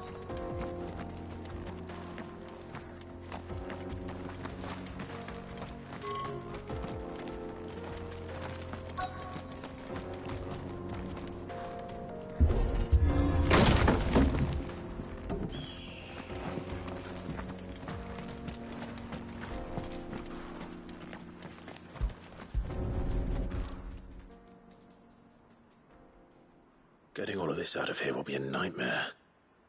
Seems we've found ourselves the right man for the job, wouldn't you say? Found the cart and didn't leave a single bastard breathing. Our merchant friend will be delighted. And how exactly will he be getting his goods out of here? You leave that to us. After all, it'd be wrong to make such a fine warrior haul cabbages to market. You've done your part. And that's all you need to worry about. Here.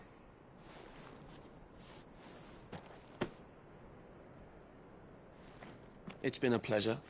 Now piss off. There's no need to be so rude, brother. What if we want his help again next time?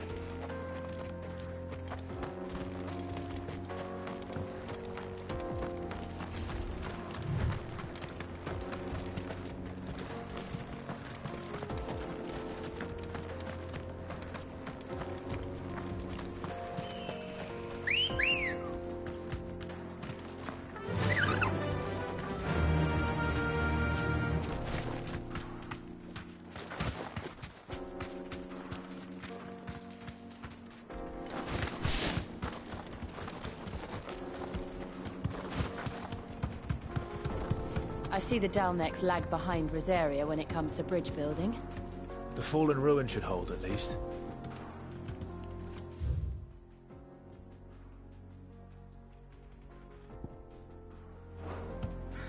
The path continues on the other side.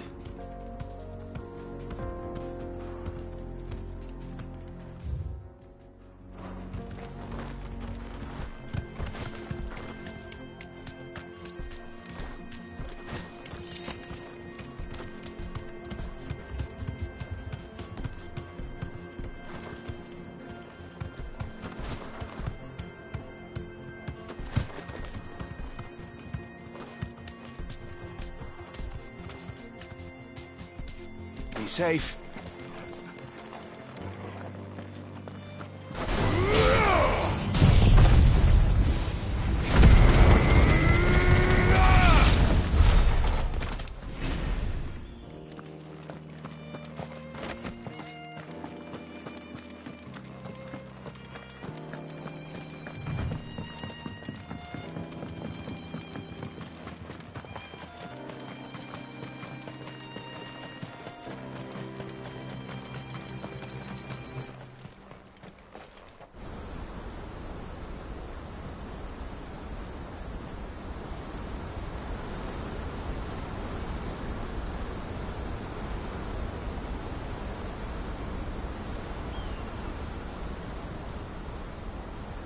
So this is Zemeckis. The land of the gods. It's even more impressive than I imagined. I remember being captivated by the story as a child. Long, long ago, man was overcome by avarice and challenged the gods in a bid to win their power. The final battle took place here, at these falls. Or so the legend goes. If anyone ever manages to plumb those depths, perhaps we'll learn if there's any truth to the tale. That the gods emerged victorious and punished man for his defiance by visiting upon him 2 curses. Dominance and bearers.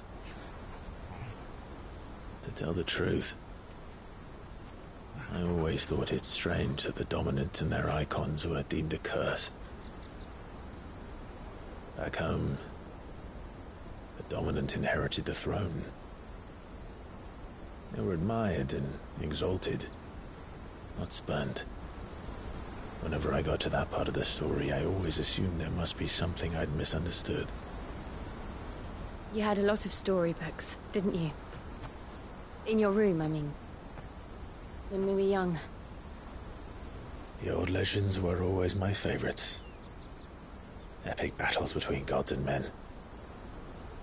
Father encouraged me to read as much as I could. He thought it good for my education. You really were a boy like any other, weren't you?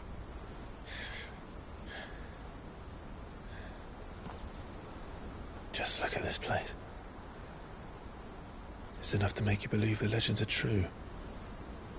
I know.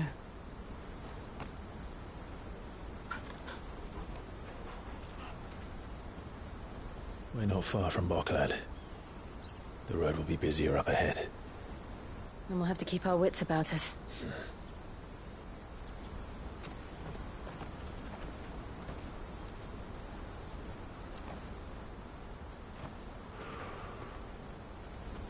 Clive?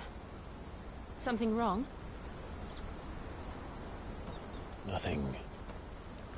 It's nothing.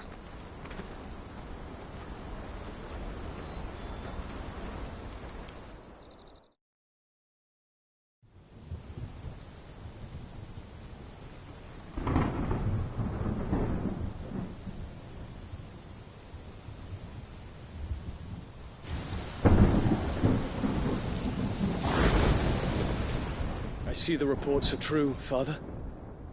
You have surrendered the throne to Olivier. I have.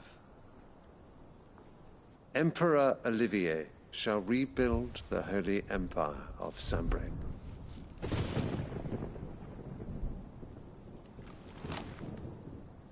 How is he to rule an empire? He is but a boy.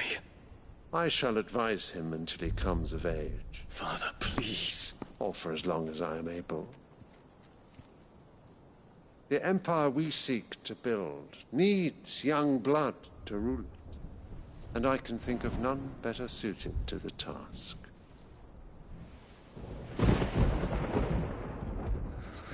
There is other news, Dion.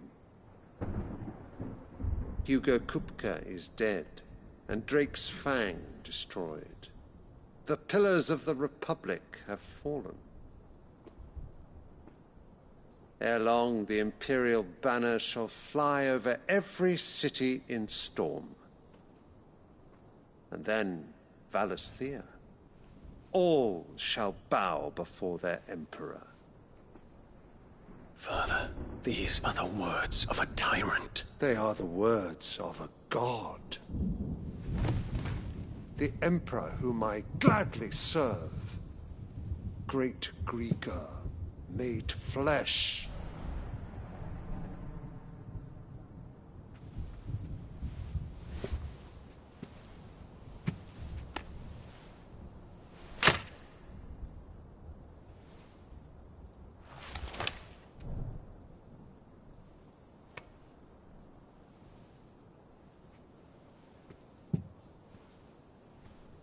Return to your camp, Dion, and ready your forces. It is time to show the world the true power of Sanbreque. Father. I find you much changed. Is this truly the path you wish to tread? Or are these the ambitions of another? Of Ultima, perhaps? What nonsense is this? I speak my mind, and my mind only. Though I do owe Annabella thanks for reminding me of certain truths. regarding the nature of nations, of rulers, and of the divine. You would trust the words of this traitress? She betrayed her country. She slew her husband. You have ever been an invaluable servant to Sanbreque, Prince Dion. I trust you will continue to serve your Emperor in the wars to come. The canker! Silence! Insolent wretch! You will bend the knee. All else is heresy. Sire, forgive me. This audience is over. Come, Your Radiance. The Rowena Syndicate awaits your pleasure. Oh, not another meeting with silly old men. They're so boring. I'm hungry, Father. Can't we have luncheon instead?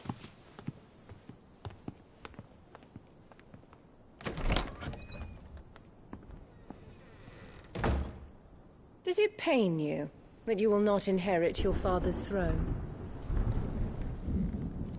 I have suffered worse.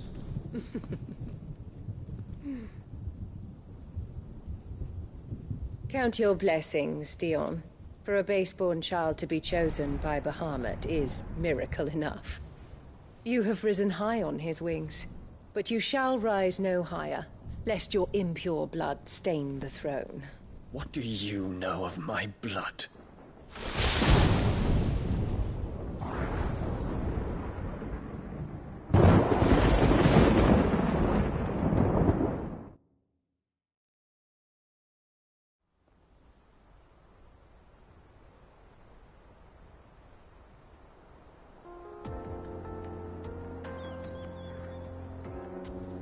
The Boklab markets are to the north.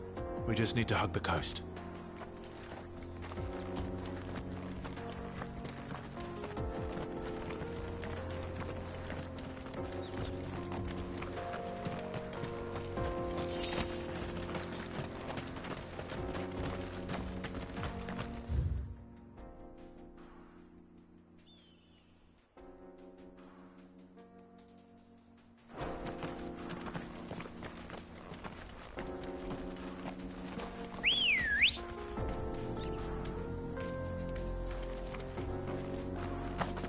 Let's go. Yeah!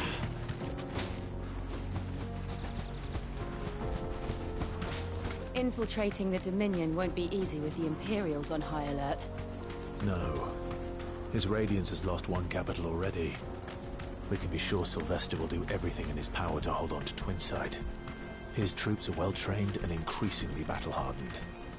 But it's not as if we can wait for the siege to end.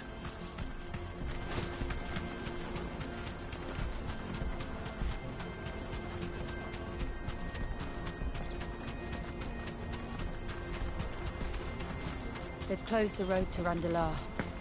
If the siege breaks, they'll need more than this to stop the Imperial legions marching on the capital. Oh, I'm done for. If I can't get these goods to Randalar, how will I pay for my bread? We'll just have to beg for it, like everyone else fleeing the fall of the Fang. If you haven't got a pass, you're not getting through. Please, I'm begging you.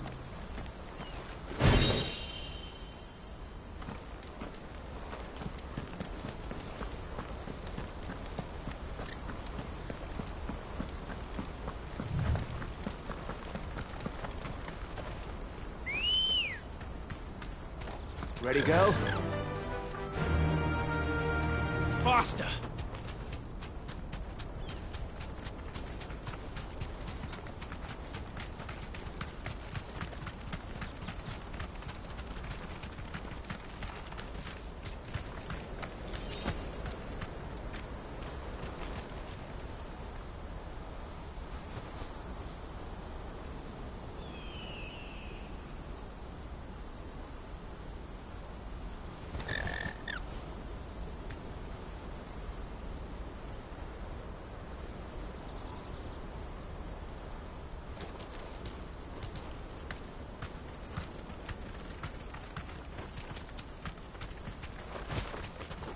much further.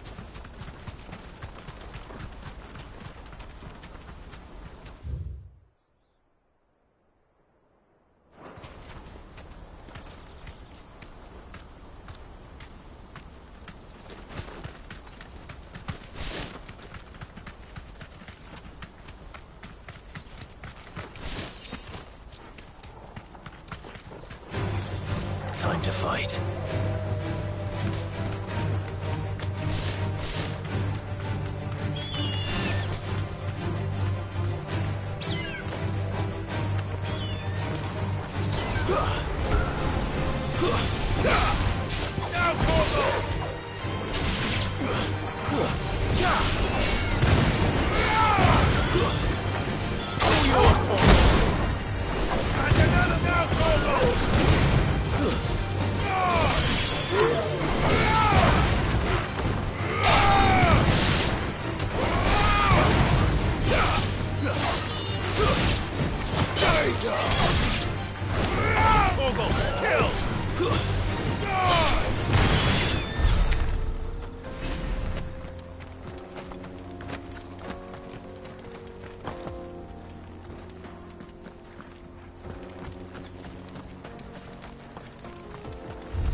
Mother, I'm thirsty. We're nearly at the markets. I'll get you something to drink there, all right? If we can afford a new crystal.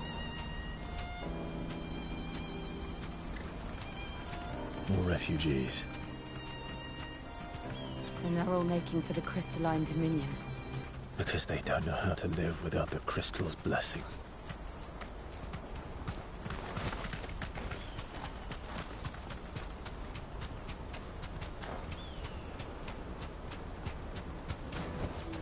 Back to the stables, girl. Bockland. Finally.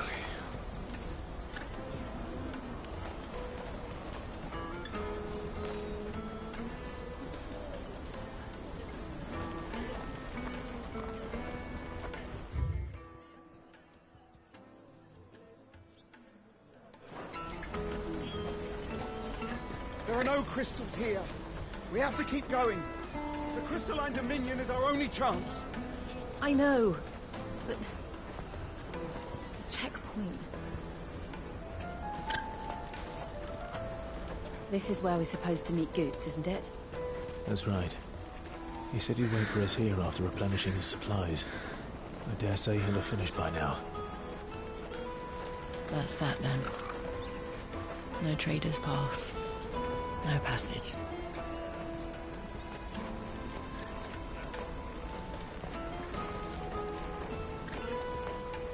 Water for hire? best service at the best price. Others will carry off your fortune. I'll just carry your goods.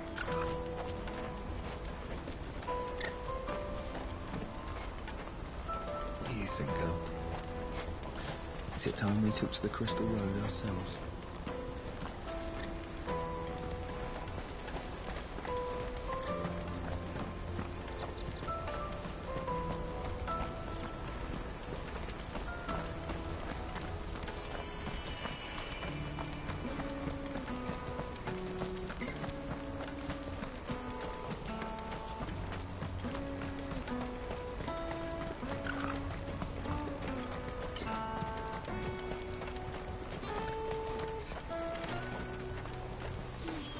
Hurry, man. I must leave for the Dominion post-haste. I am hurrying, my lord.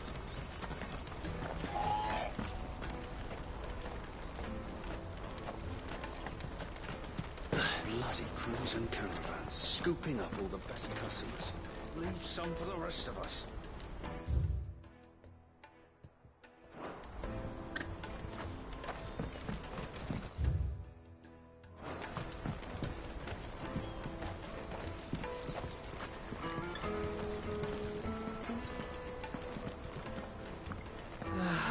If our new arrivals had brought any coin with them, we'd be rich.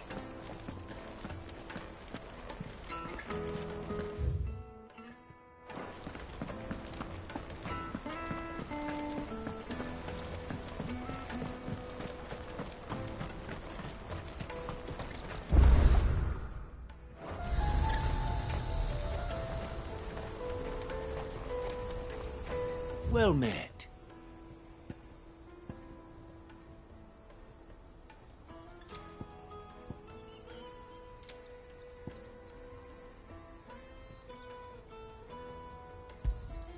You've a discerning eye.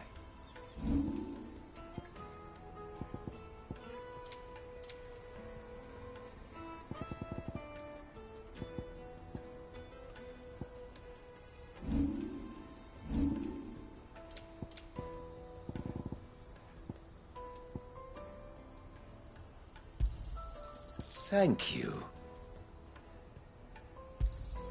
Just what I was looking for. You're sure you don't need it? Just what I was looking for.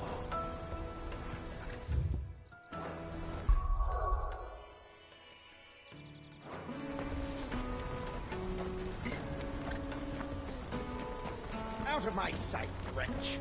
I've no use for a branded who can't even fill my cup.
Peaches and pears, beets and beans.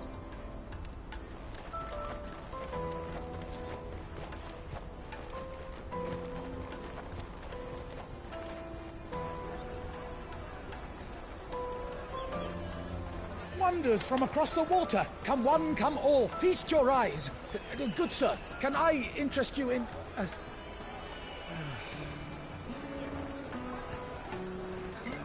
How much? For a measly crust of bread? You won't find any cheaper. Not nowadays. But you're more than welcome to look.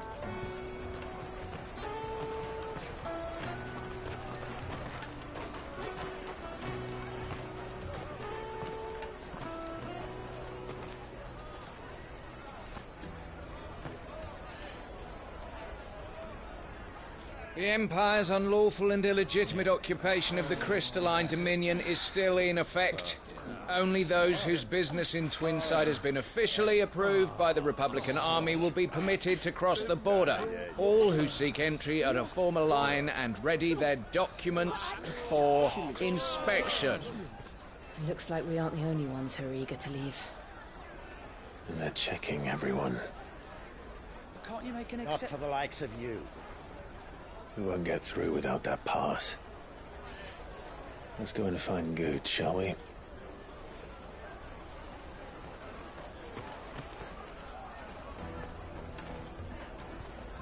He must be around here somewhere.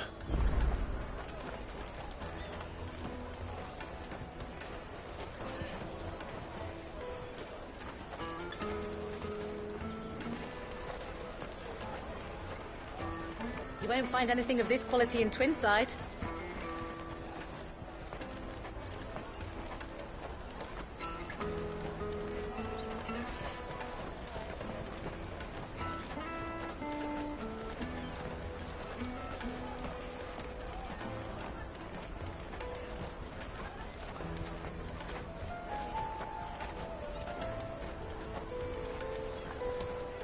Ah, good. There you are. Clive, I'm so sorry. Don't tell Nan, will you? Slow down, Goods. Just tell us what happened. It's betrayed us, Pass. It's gone. We cannot ride the caravan without it. We won't even be able to get through the flipping checkpoint. Do you remember when you last saw it? It was in my pocket a minute ago. Then a bairn bumped into me and... Yeah. You don't think that they might have nicked it, do you? It wouldn't surprise me. A busy market like this is prime territory for pickpockets. So, to get the pass back, we need to find this child. Where would we even start? I know where! I've got a pal in Bock lad who might be able to help us. No one knows more about what goes on round here than she does. Where do we find her? She's the owner of the Crimson Caravans, up that way. Sign's got a red chocobo on it. No time like the present. You two go on ahead. I'm gonna check the rest of my stuff, make sure naught else is missing. All right. We'll meet you there.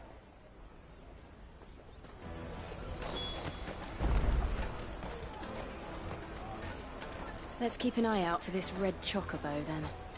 And the other on our purses. Take your thirst without a crystal. The caravan stops next to the checkpoint. Show them your trader's pass, you'll be on your way.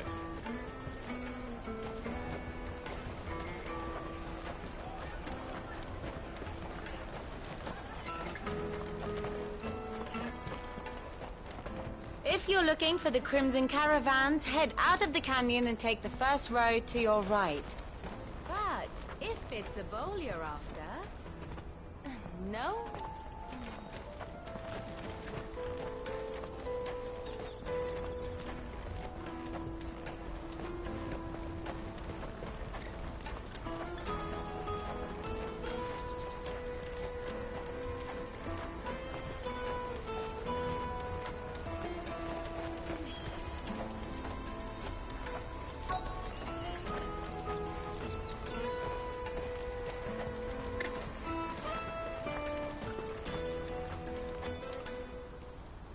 Looking to hire a coach? It's 10 million for a two-birder to the Crystalline Dominion. Take it or leave it. Oh, we're not here for that. Then I bid you good day. Wait! Don't go, El. He's me mate. As I live and breathe. Goots, what are you doing back in Boklad?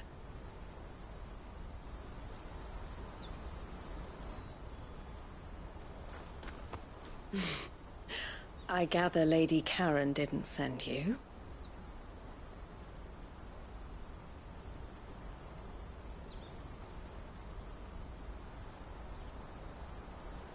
So what trouble have you got yourself into this time?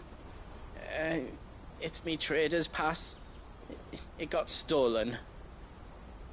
By little Ben. Of all the... You're the size of a marble. Honestly. Ugh. Goots told us that you know the markets well. Might you have an idea which little bairn could have done this? We don't intend to punish them. We just need our pass back.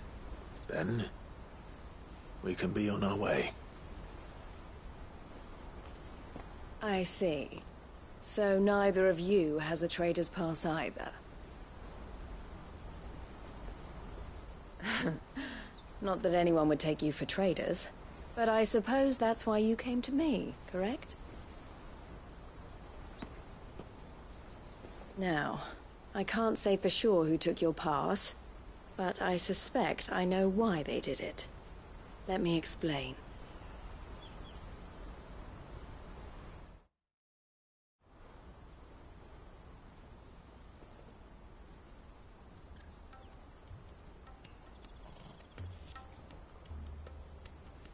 Ever since the Fist marched on the Dominion, the Republic has been clamping down on any commerce that might aid the Empire more than it does us. Which means traders' passes have gone from being merely a way of easing one's progress to being essential if one wishes to cross the border at all. And with demand outstripping supply, they've become a precious commodity, leading some to seek to acquire them by less than legitimate means. So the children are stealing passes to sell on the black market? Yes, and no. Passes are inscribed with the names of their owners, and yet none of the victims' names have appeared on the register of those passing through the checkpoint. Which means? That someone is doctoring the stolen passes. The same someone who is encouraging the children to steal them. And the same someone who has Goots' pass, no doubt. Whoever they are, they're ruining the livelihoods of honest merchants, which is why we've decided to take a stand. Will you stand with us? You want to get your pass back, and we want to ensure that no more are stolen. Catch whoever's behind it all, and 2 birds shall be slain with a single stone. Is there any other way of getting to the Crystalline Dominion, Goots? They won't let you in if you're not with the caravan. It's that, I don't know, try swimming across the strait. But the guards will definitely spot you if you try and do that. Like, we don't want to get spotted, right? So either we find the people who took the pass, or give up all hope of entering the Dominion. All right. We'll help. Thank you kindly. But I don't know your name. Eloise at your service. Clive. A pleasure doing business with you, Clive.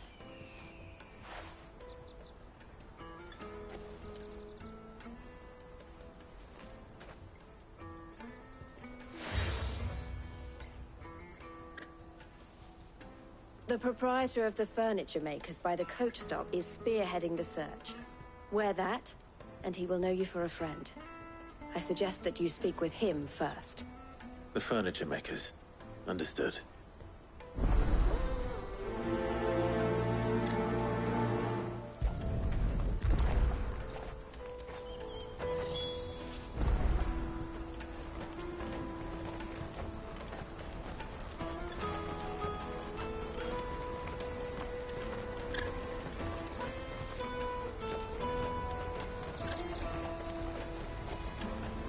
Out of my sight, wretch!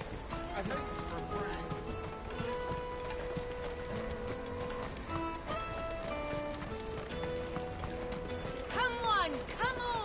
Jug of snake spit for the road?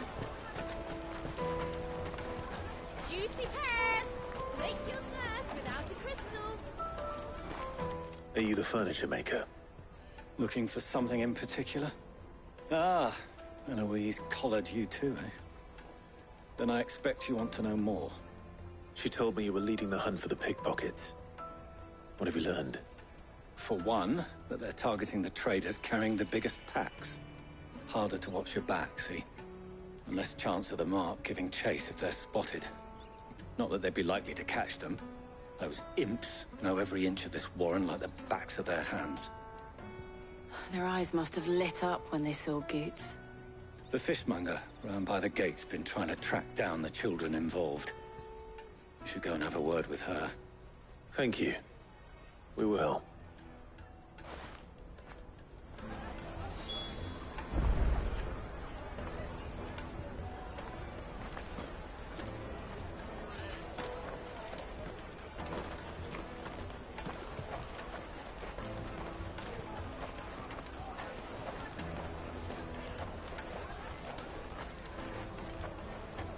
You won't find anything of this quality in Twinside.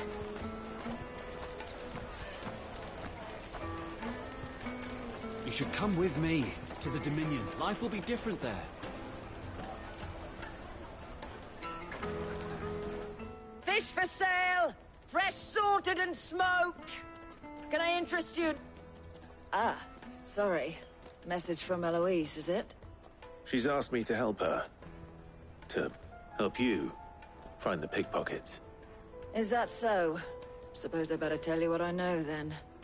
For one, this isn't a family operation. All the traders say the children who stole their passes were dirty, dressed in rags. Street urchins, by the sound of it. We get a lot around here. Orphans from the wars. A few, perhaps. You saw the refugees gathered by the entranceway? They're all looking for a new start in the Dominion and beyond. Some of them take it as an opportunity to rid themselves of unwanted baggage. The shame of it. Whoever's behind this would have to have made themselves known to the children at some point. And so should we. You should start with the children around here, then. I doubt they're the ones involved, but they might have heard something. It's worth a try. All right, then. Questioning children. How hard can that be?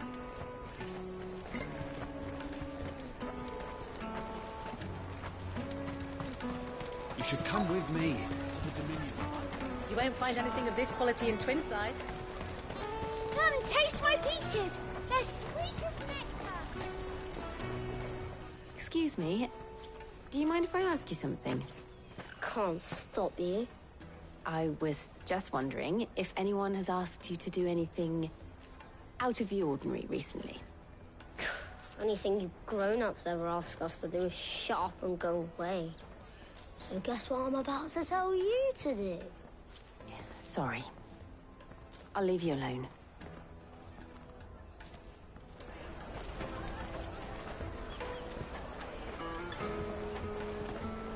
I'll take the large one.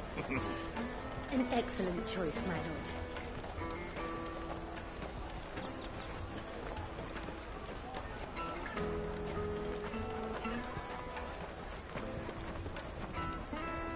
Do you have a moment? What do you want? What I want is to know who's asking children like you to pick pockets. I don't know. Nobody's asked me.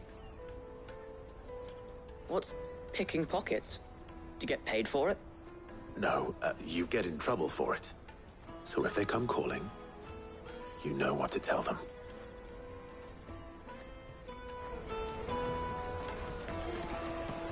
The caravan stops next to the checkpoint.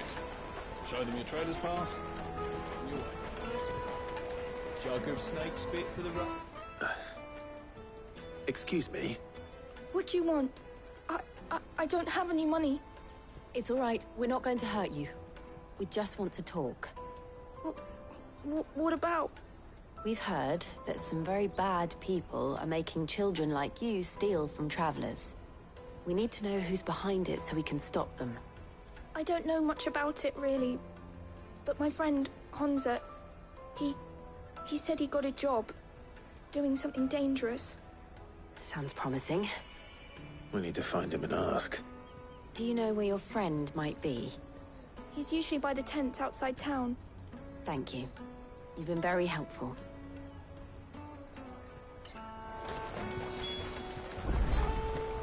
Come on, come on!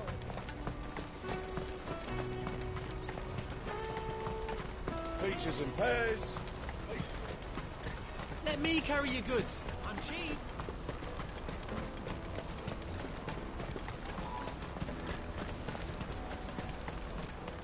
That's that then. She must have meant the refugee camp. Let's hope he's still nearby. Daddy, I'm hungry. Yeah, and I'm broke.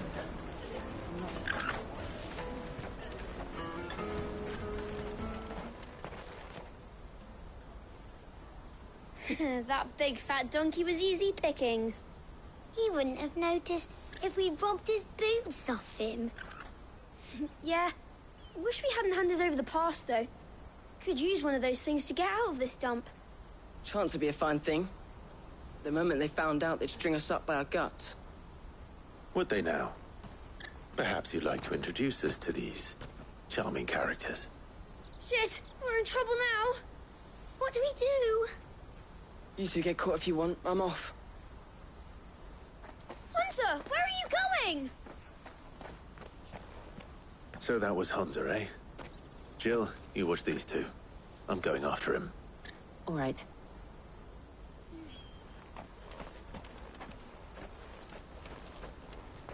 He can't have gone far. I need to find him before his employers do.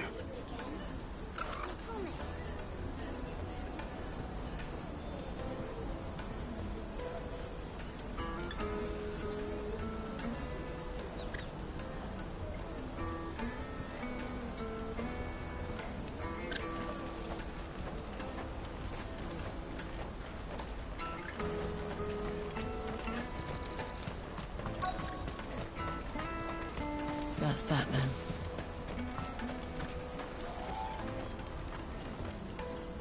Did you see a boy run past?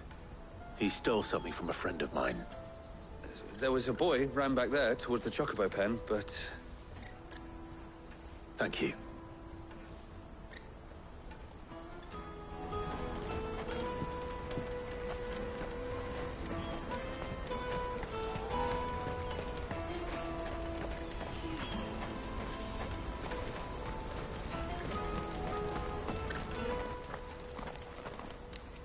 Shit.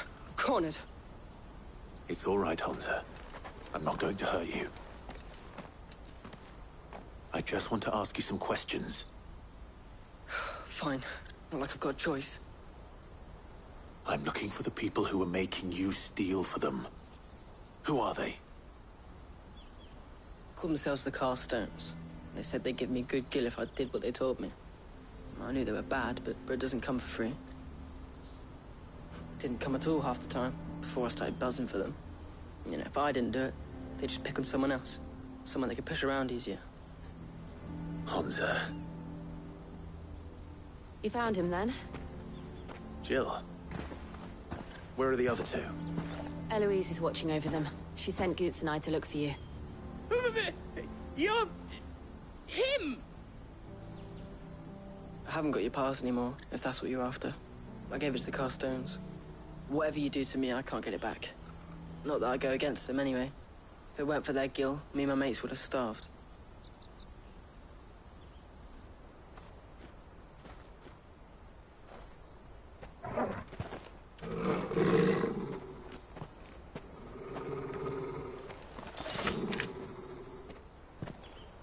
Cowards. You will not force another child to do your bidding. Wait, we're not... Don't hurt him.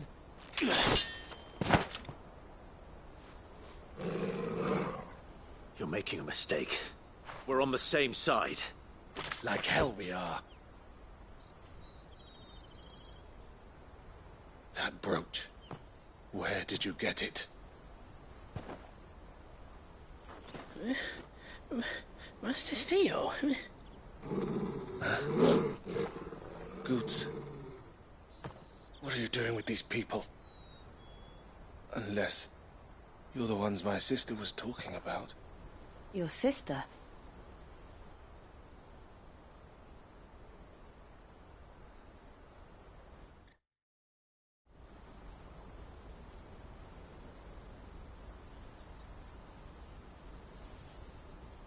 Eloise didn't tell us she had a brother. And why would she? I'm just her back and a blade. Theodore, at your service. Sorry about before. Theodore, what do you know of the Cast Stones? Vultures who have made Boklad their hunting ground. They prey on the desperate, stealing from those with Gil and bullying those without it into joining their flock. I'd been looking into their activities in hope of sparing the refugees any further hardship. But it seems they've already stooped even lower than I'd feared. Hans is a good lad. Don't blame him for what they've made him do. If he and his friends hadn't agreed to work for the Stones, some other poor souls would have. On pain of death, most likely. Clive, was it? And my sisters asked you to help put an end to the pickpocketing. Then we all want the same thing.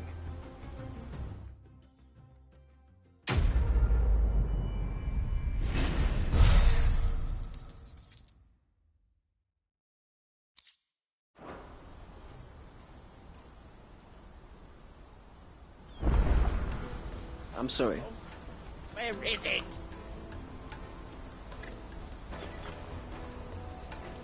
So, what's the plan?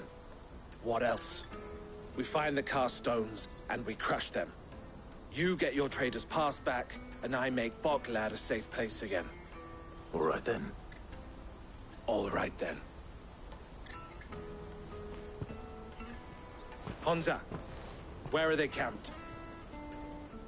Don't worry. They'll never know you told us. Couldn't if I wanted to. They always come to town to collect the passes. Meet us outside the gate.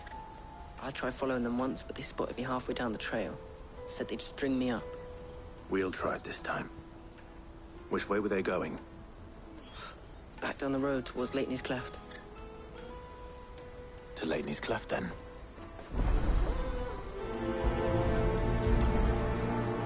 Leitney's Cleft is to the south, past the camp.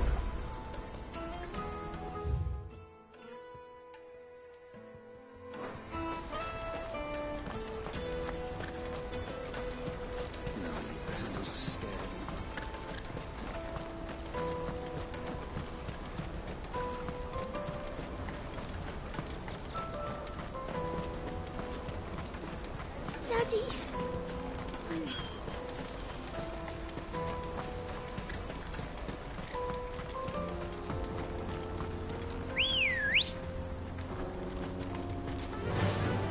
Faster!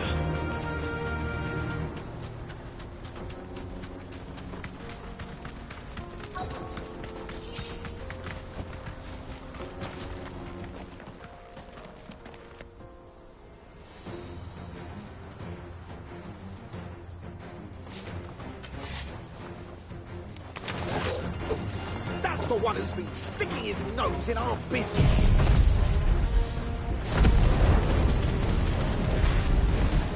You should have minded your own.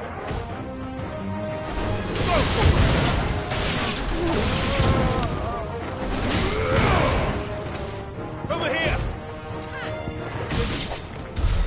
I doubt these were the ringleaders.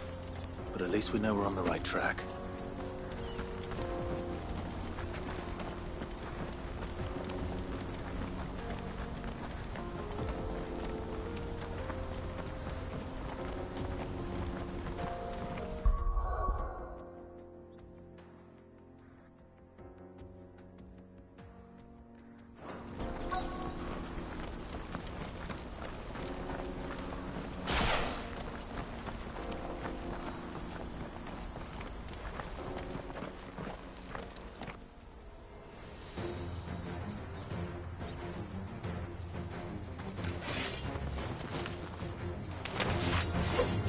We got company! The lot of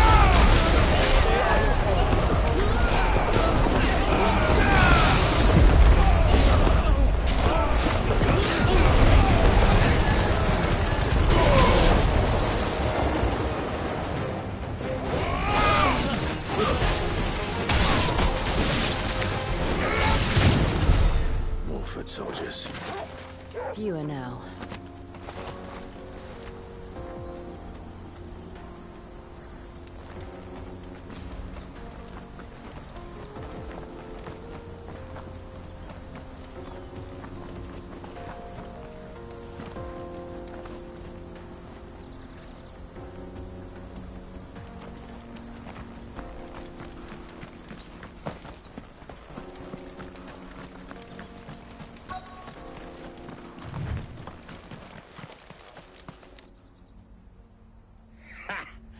Not a bad haul today, eh? Aye.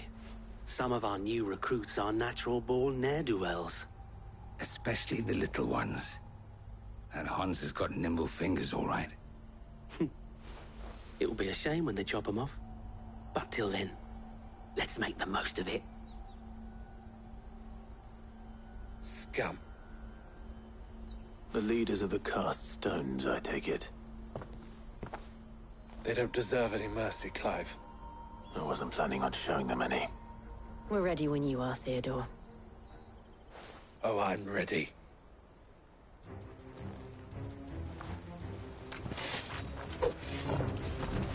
Fuck! It's that guard from Bokland! Kill him! Kill them all!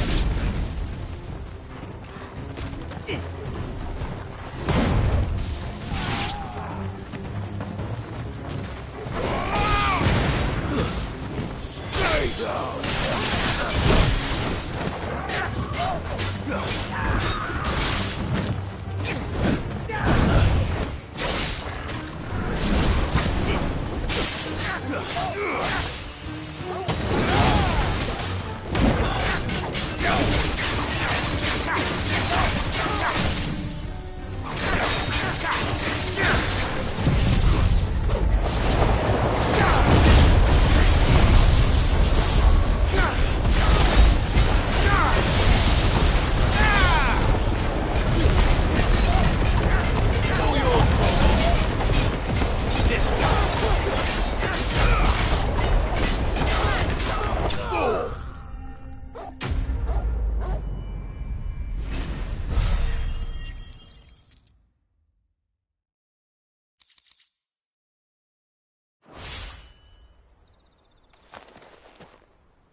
And they say crime doesn't pay. Gold chains, rings, purses. And traders' passes. Dozens of them. Have the names been changed? Not yet. I recognize some of them. No doubt Goots's is somewhere among them. Now I just need to sort through it all and return everything to the people it was taken from. We should go and give Eloise the good news. Can we leave things here in your hands, Theodore? Of course. Oh, and, be sure to tell her of the part I played, won't you? We'll be glad to.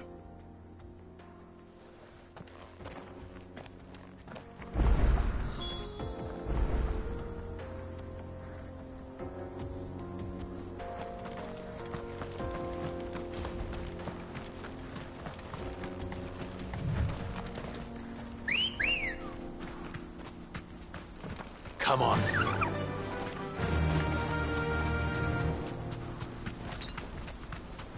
I needed that.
journey to ride from here.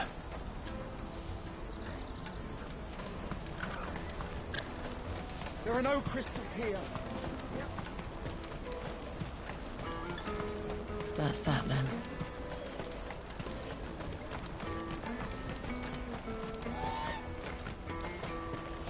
Hurry, man. I must leave for the... Bloody Crimson Caravans. Ah, Clive. How goes the hunt? My brother isn't getting in your way, I trust? Quite the opposite.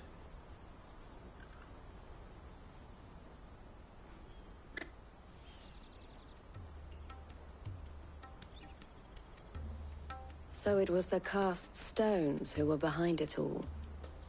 Theo told me he'd been on their trail. And their demise solves 3 problems at a stroke.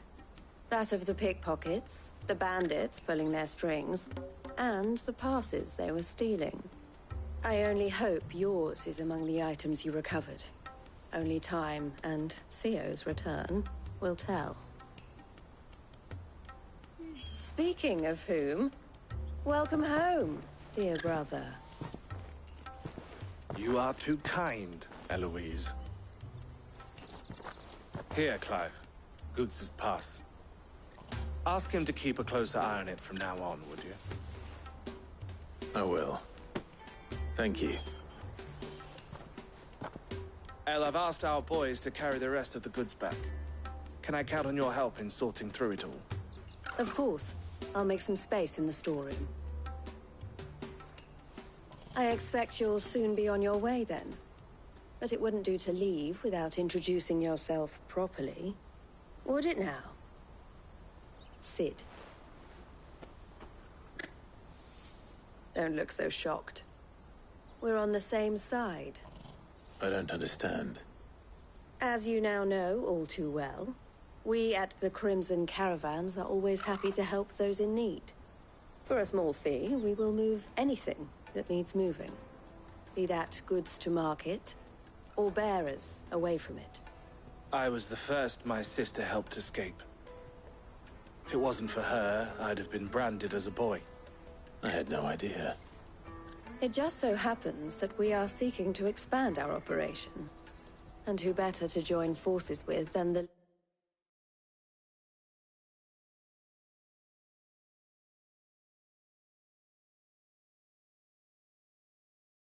leader in the field. Wouldn't you agree, Theo? I would. It seems our purpose is the same in more ways than one. So what would you say to working together again? It would be our pleasure. And our honor. The honor is ours. Here, Clive. This is for you.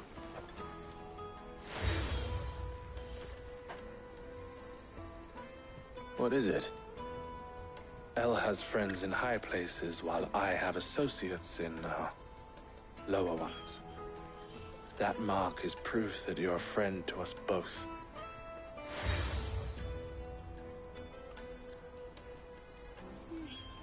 I shall bear it with pride. Well, all that remains is to wish you a safe onward journey. Goots' pass should secure you a place on the caravan, but if you encounter any difficulties, we would be delighted to provide you with a coach of our own. For a discounted price, of course. Say, 9 million? We'll try the caravan.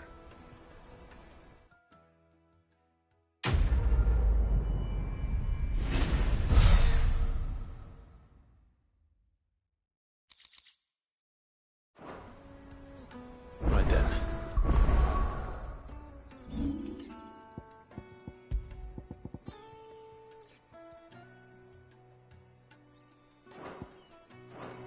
Let's get this back to Goots. And then it's on to the Dominion. Get it, boy!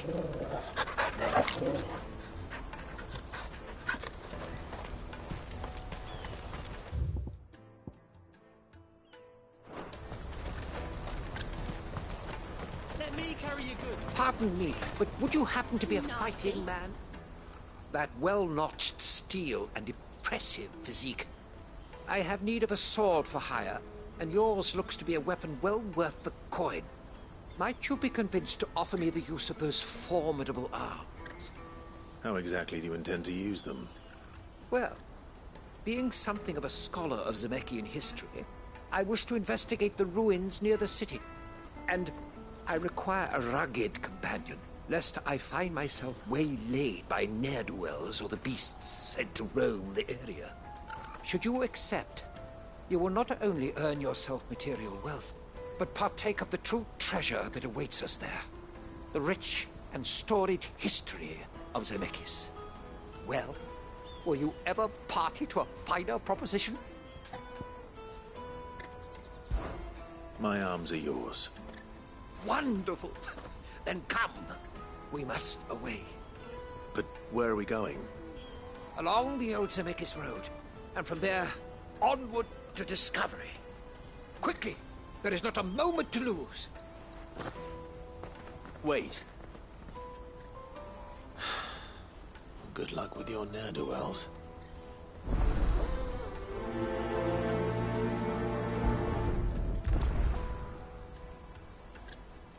I'd better make sure he doesn't get himself killed.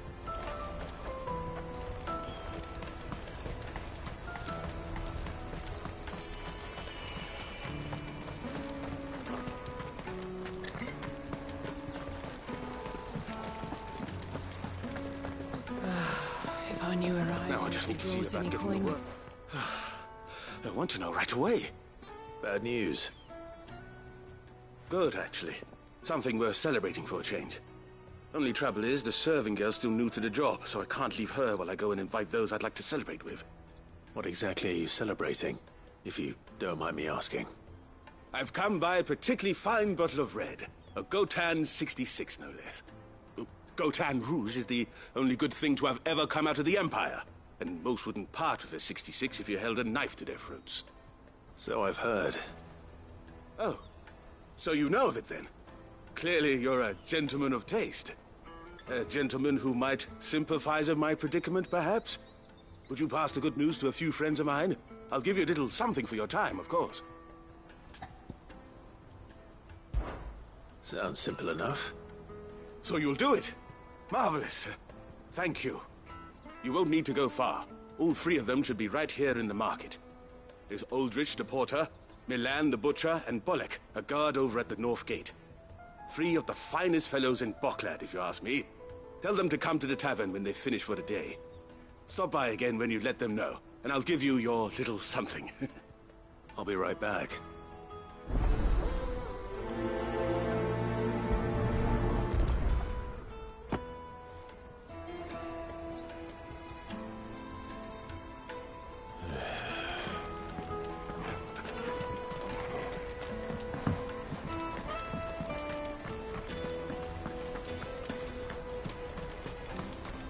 I hear the brothers found another victim.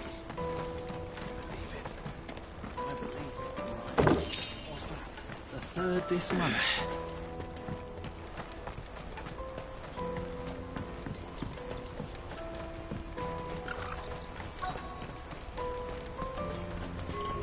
Out of my sight, wretch! I've no use for... Let me carry your goods. I'm cheap. Porter for hire. I see you've been of some assistance to Eloise. Perhaps you can extend me the same kindness? Perhaps. What would I be doing? Finding someone. You see, I've been having trouble with thieves, and despite the many pains I've taken, I can't stop them from rummaging through my packs. I was griping about my lot to a friend of mine a few days back, and he offered to track the culprits down. Now, Joseph's a sellsword, and a good one at that.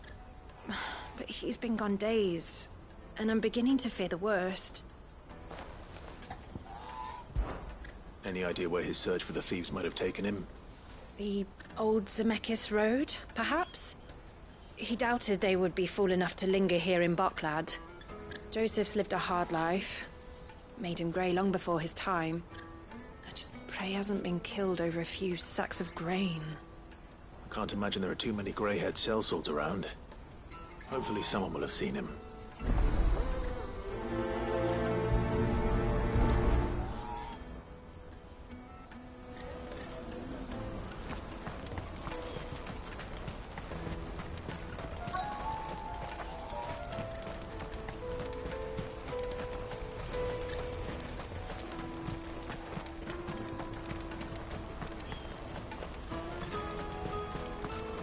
Hurry, man. I must leave for the Dominion post-haste. I've been asked to find Aldrich, the porter. I don't suppose that's you, is it? That's me right enough. You need something delivered? The innkeeper sent me. He said there's a cup of Gotan 66 with your name on it when you're done for the day.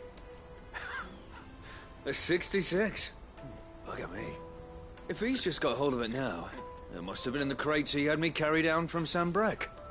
From the Empire to Boklad. You must be a braver man than most.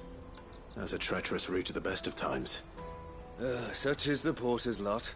There's not a patch of storm these feet haven't traipsed across. It's Oriflamme one day, then off to Canva the next. The farther you're willing to go, the fatter the purse. Which is why there's no shortage of competition for some of the longer routes. I'd say I've done enough for today to earn myself a cup of something tasty. Thanks for letting me know.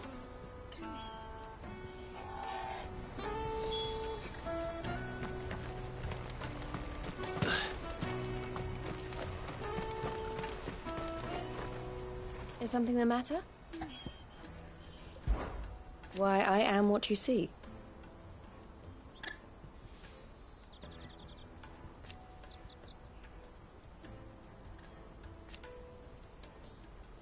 It can be a risky business.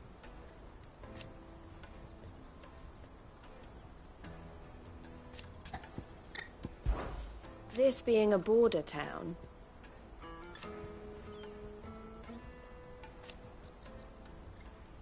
or at least, it did.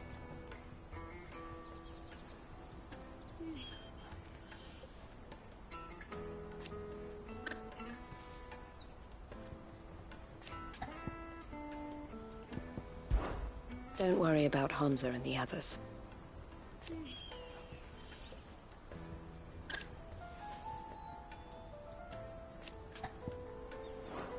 Always a pleasure. And how might the Crimson Caravan serve? And I wouldn't have it any other way. All the better.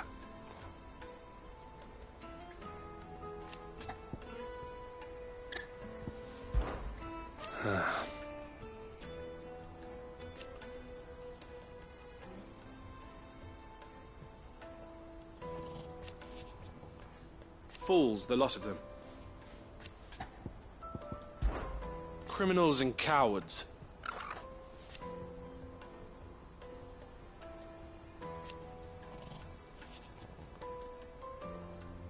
So thank you.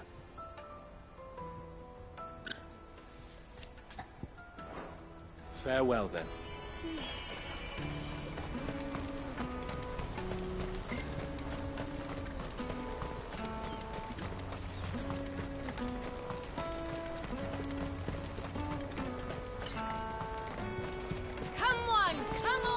Jug of snake spit for the road? The caravan stops next to the checkpoint. Are you Milan, the butcher? That's me. What can I do for you? The innkeeper's just had a special delivery. He thought you might like to join him for a cup of wine after you pack up for the day. He knows me only too well. And I've got a ham here that will go handsomely with a nice drop. Wine and ham to spare. Boklad clearly isn't suffering, then. Comes with being the place everyone has to pass through to get to everywhere else. Those who travel the Crystal Road bring all manner of goods with them. We get meat from Sanbreque, herbs from Rosaria. Why, sometimes we even see curiosities from across the Narrow. My old man knew what he was about when he set up shop here all those years ago. Anyway, thanks for the good news. Oh, you know what? Maybe I'll shut up shop early. Wouldn't want to keep our friend waiting.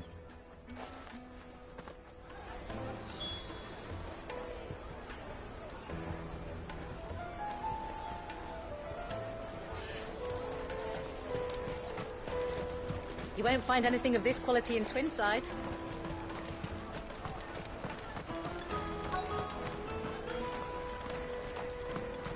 The Empire's your enemy, not us. I'm looking for Bolek. I was told he'd be guarding the gate. Well, you found him. You're not here to enlist, I take it? The innkeeper sent me. He's just taken delivery of a rare vintage. A Gotan 66. He thought you might like a cup. I've never said no to a goat hand. I'm not about to start now. Thanks for letting me know. You must be a busy man. The market would be flooded with refugees if we weren't here to stem the flow. Oh, my heart goes out to them, all right, but we've got our orders. No papers, no passage. Plenty try to slip past us nonetheless. And every now and then, one of them's foolish enough to try and force their way through. And when they do, well, things can get nasty. You know what? That wine's sounding better by the moment. Hold on. I wonder if the innkeeper might spare a cup of that wine.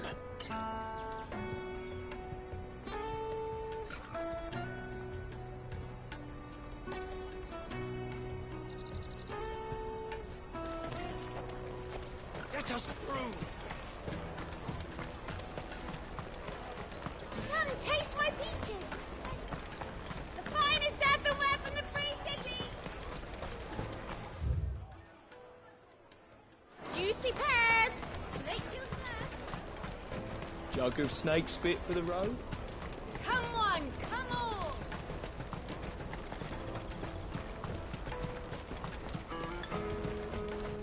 Out of my sight, wretch! I've no use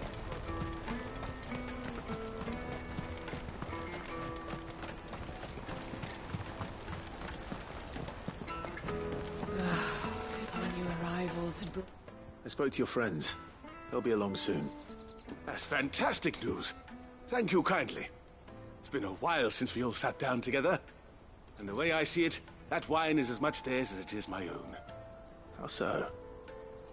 Well, I wouldn't be serving anything but slops without Aldrich to go and fetch the good stuff for me. And then there's Milan, who always sends customers my way. And Bolek, an even-handed keeper of the peace, if ever there was one. Those three are the backbone of Boklad. Lose any one of them, and the market would soon fall apart. And without the market, I wouldn't have a single customer. I'd say that's worth a bottle of 66, wouldn't you? And more besides. Everyone needs a shoulder to lean on. Be they world-weary innkeepers or brooding swordsmen. Right, I'd better prepare for my guest's arrival. I hear you had me carrying a bottle of Gotan 66. If I'd have known, I would have sold the thing and lived like a lord. I'll settle for a cup, though, if you're in a sharing mood. A Gotan 66. Just as well I had something special of my own set aside. A bottle between the four of us might not be enough to drown our sorrows, but it can't hurt. Here they are, the three pillars of Boklad. Sit yourselves down, gentlemen. The woes of the world may be monstrous and many, but there's nothing like a few good friends to keep the misery at bay. Never a truer word spoken.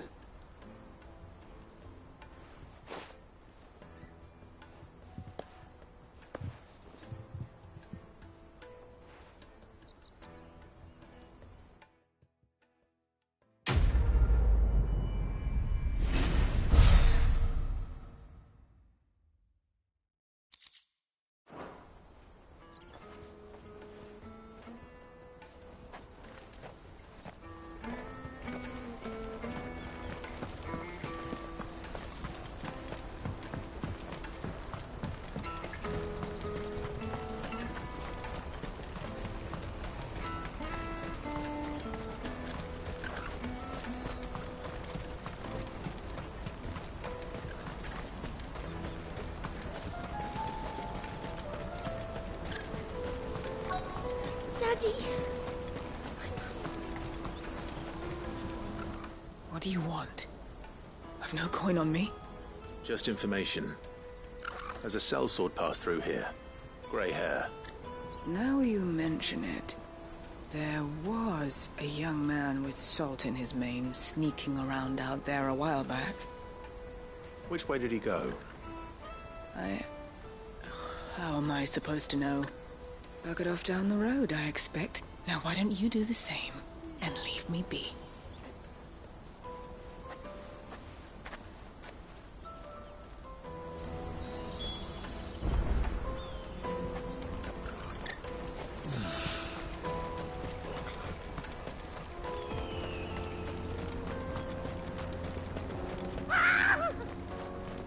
Why am I not surprised? You'll hand over your coin if you know what's good for you. Go, Torgal! Now, Torgal!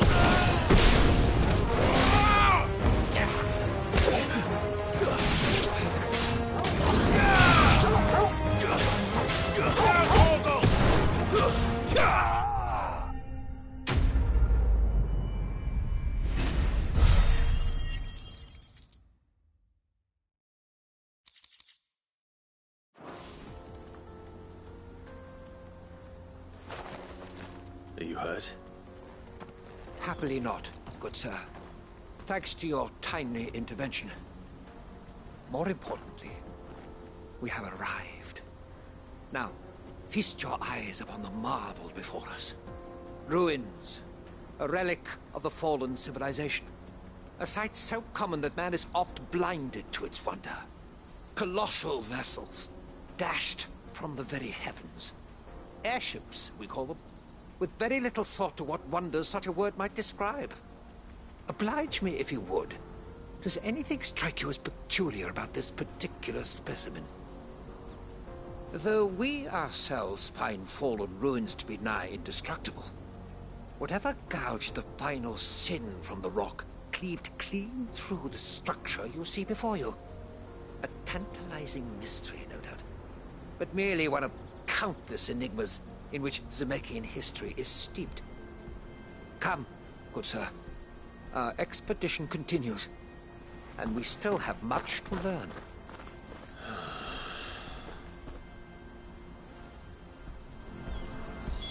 He's passionate. I'll give him that. Let's go. Faster!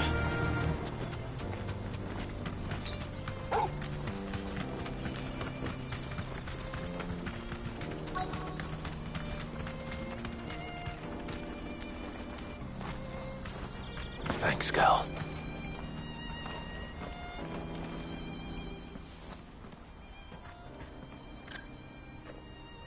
We don't want any trouble.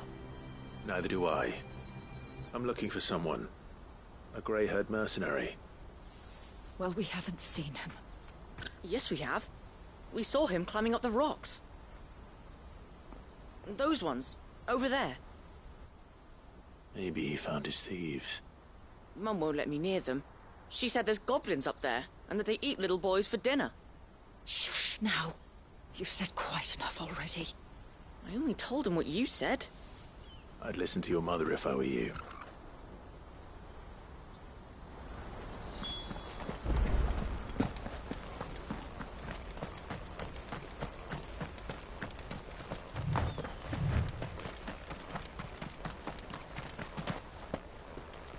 Did Joseph's thieves really lug their stolen wares all the way out here?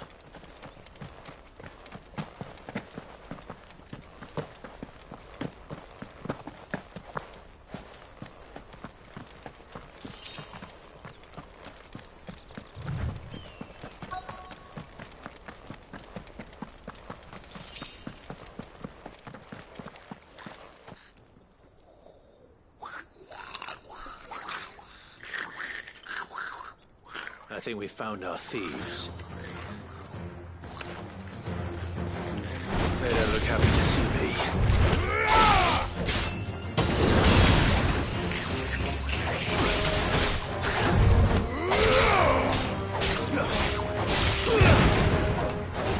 And another! Almost killed!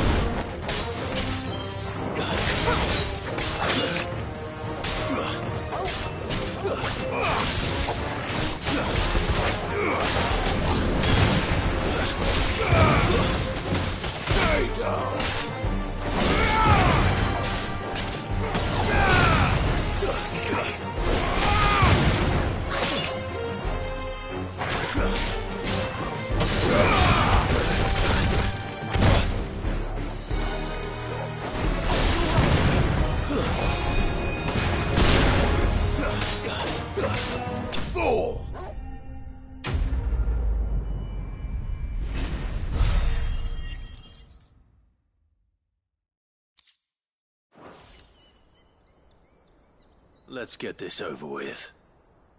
Stop!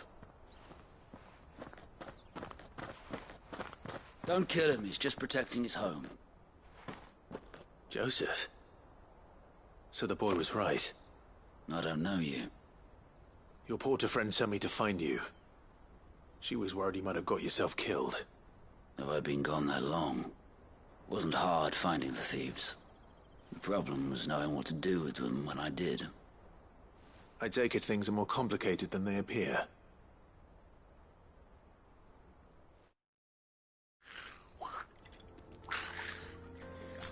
I'd all but ruled out bandits before I even left the market. You know why that is?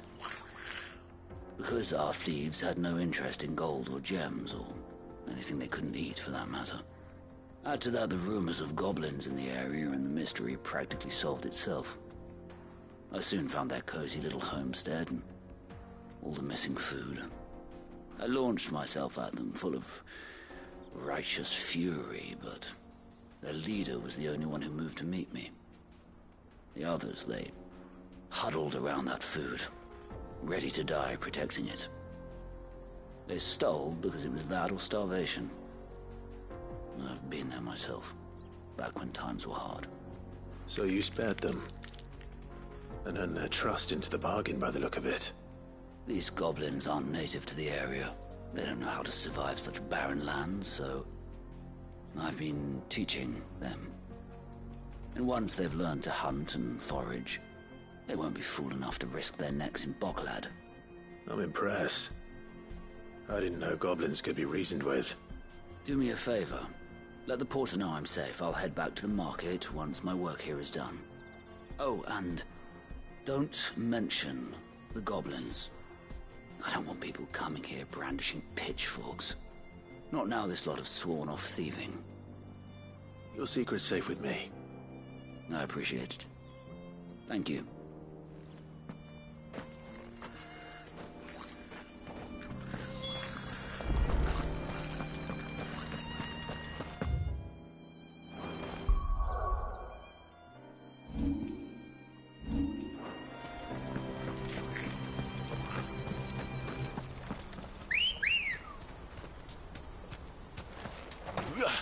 Good girl. Yeah!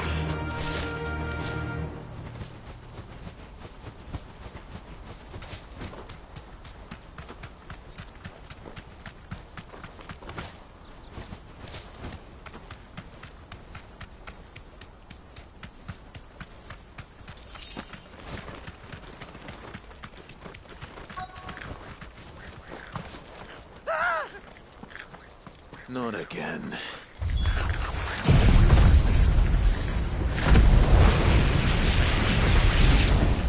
All right then. Who's first? And another!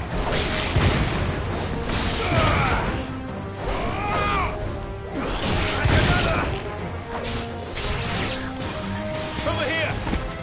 Attack!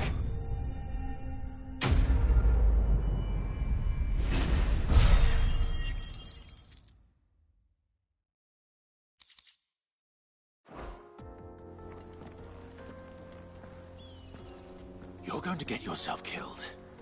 Oh, that would not do. That would not do at all. Not when such majesty stretches out before us. Behold, the final sin in all its glory. As Moss tells us, a battle was fought here in ancient times. A battle of such ferocity that it tore a great crater in the very land upon which it was waged. In reaching for their holy sanctum, did man enrage the gods, and great was the vengeance that was rained down upon him.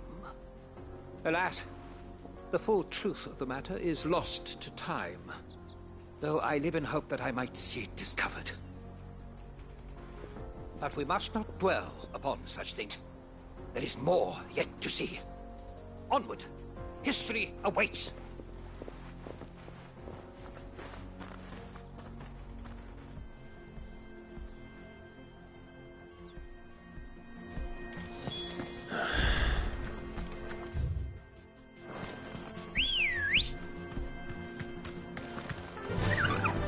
fly, Ambrosia.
Still in one piece?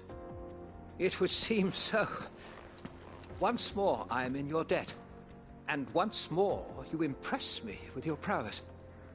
These were no ordinary foes, but ones we in the field call echoes. Though Moss the Chronicler concurs with the legends in attributing the fall of Zemeckis to a wrath wrought upon mankind by the gods, he offers little in the way of explanation. Could the ruins we see before us here, in all their elaborate beauty, perhaps suggest an answer? Could the construction of such miraculous edifices have been considered an encroachment upon the province of the divine? Alas, all is mere speculation. But one day, perhaps, I will learn the truth. Not if you keep running headfirst into trouble. You are right, of course. And not only have you plucked me repeatedly from the jaws of death, you have proven yourself a willing audience to my ramblings. Glad to help, but didn't you say you came here to investigate something? I fear I may have rather overstated the case on that front. In truth, a captive ear was all I really desired. You see, even my fellow scholars have grown somewhat weary of my musings of late. And so I came upon the idea of purchasing a companion. A captive audience, if you will. That's what this was all about. I am afraid so. And now, my good man, it is high time we returned whence we came.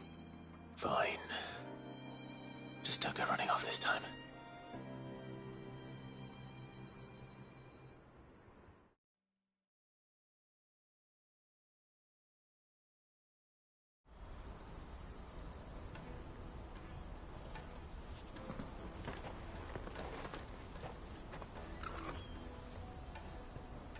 And so ends a delightful day. Here, your reward for humoring my selfish whims, plus a little extra for the trouble I have put you to.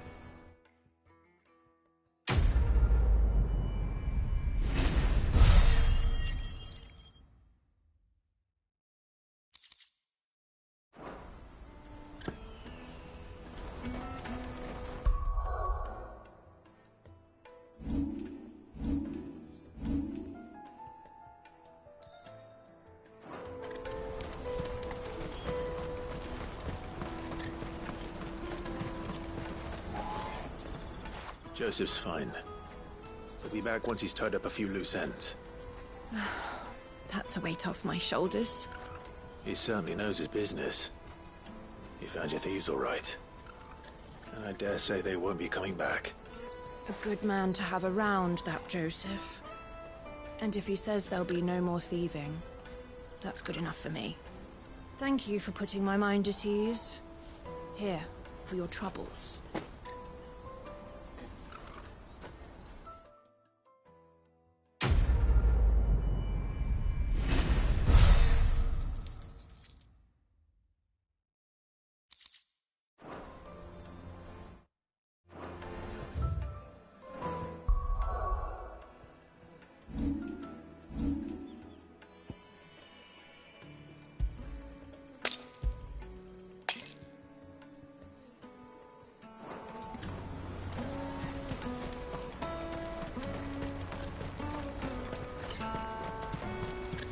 Let me carry your goods.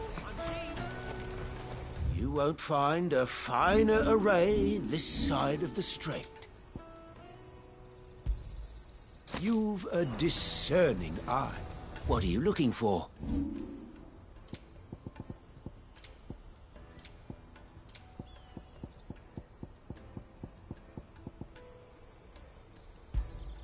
Thank you. You're sure you don't need it? Farewell. Out of my sight, wretch. I've no use for a brand.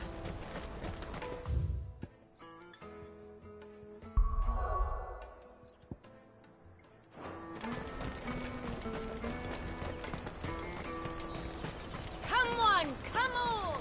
Jug of snake spit for the road? Caravan stops next. Juicy pear!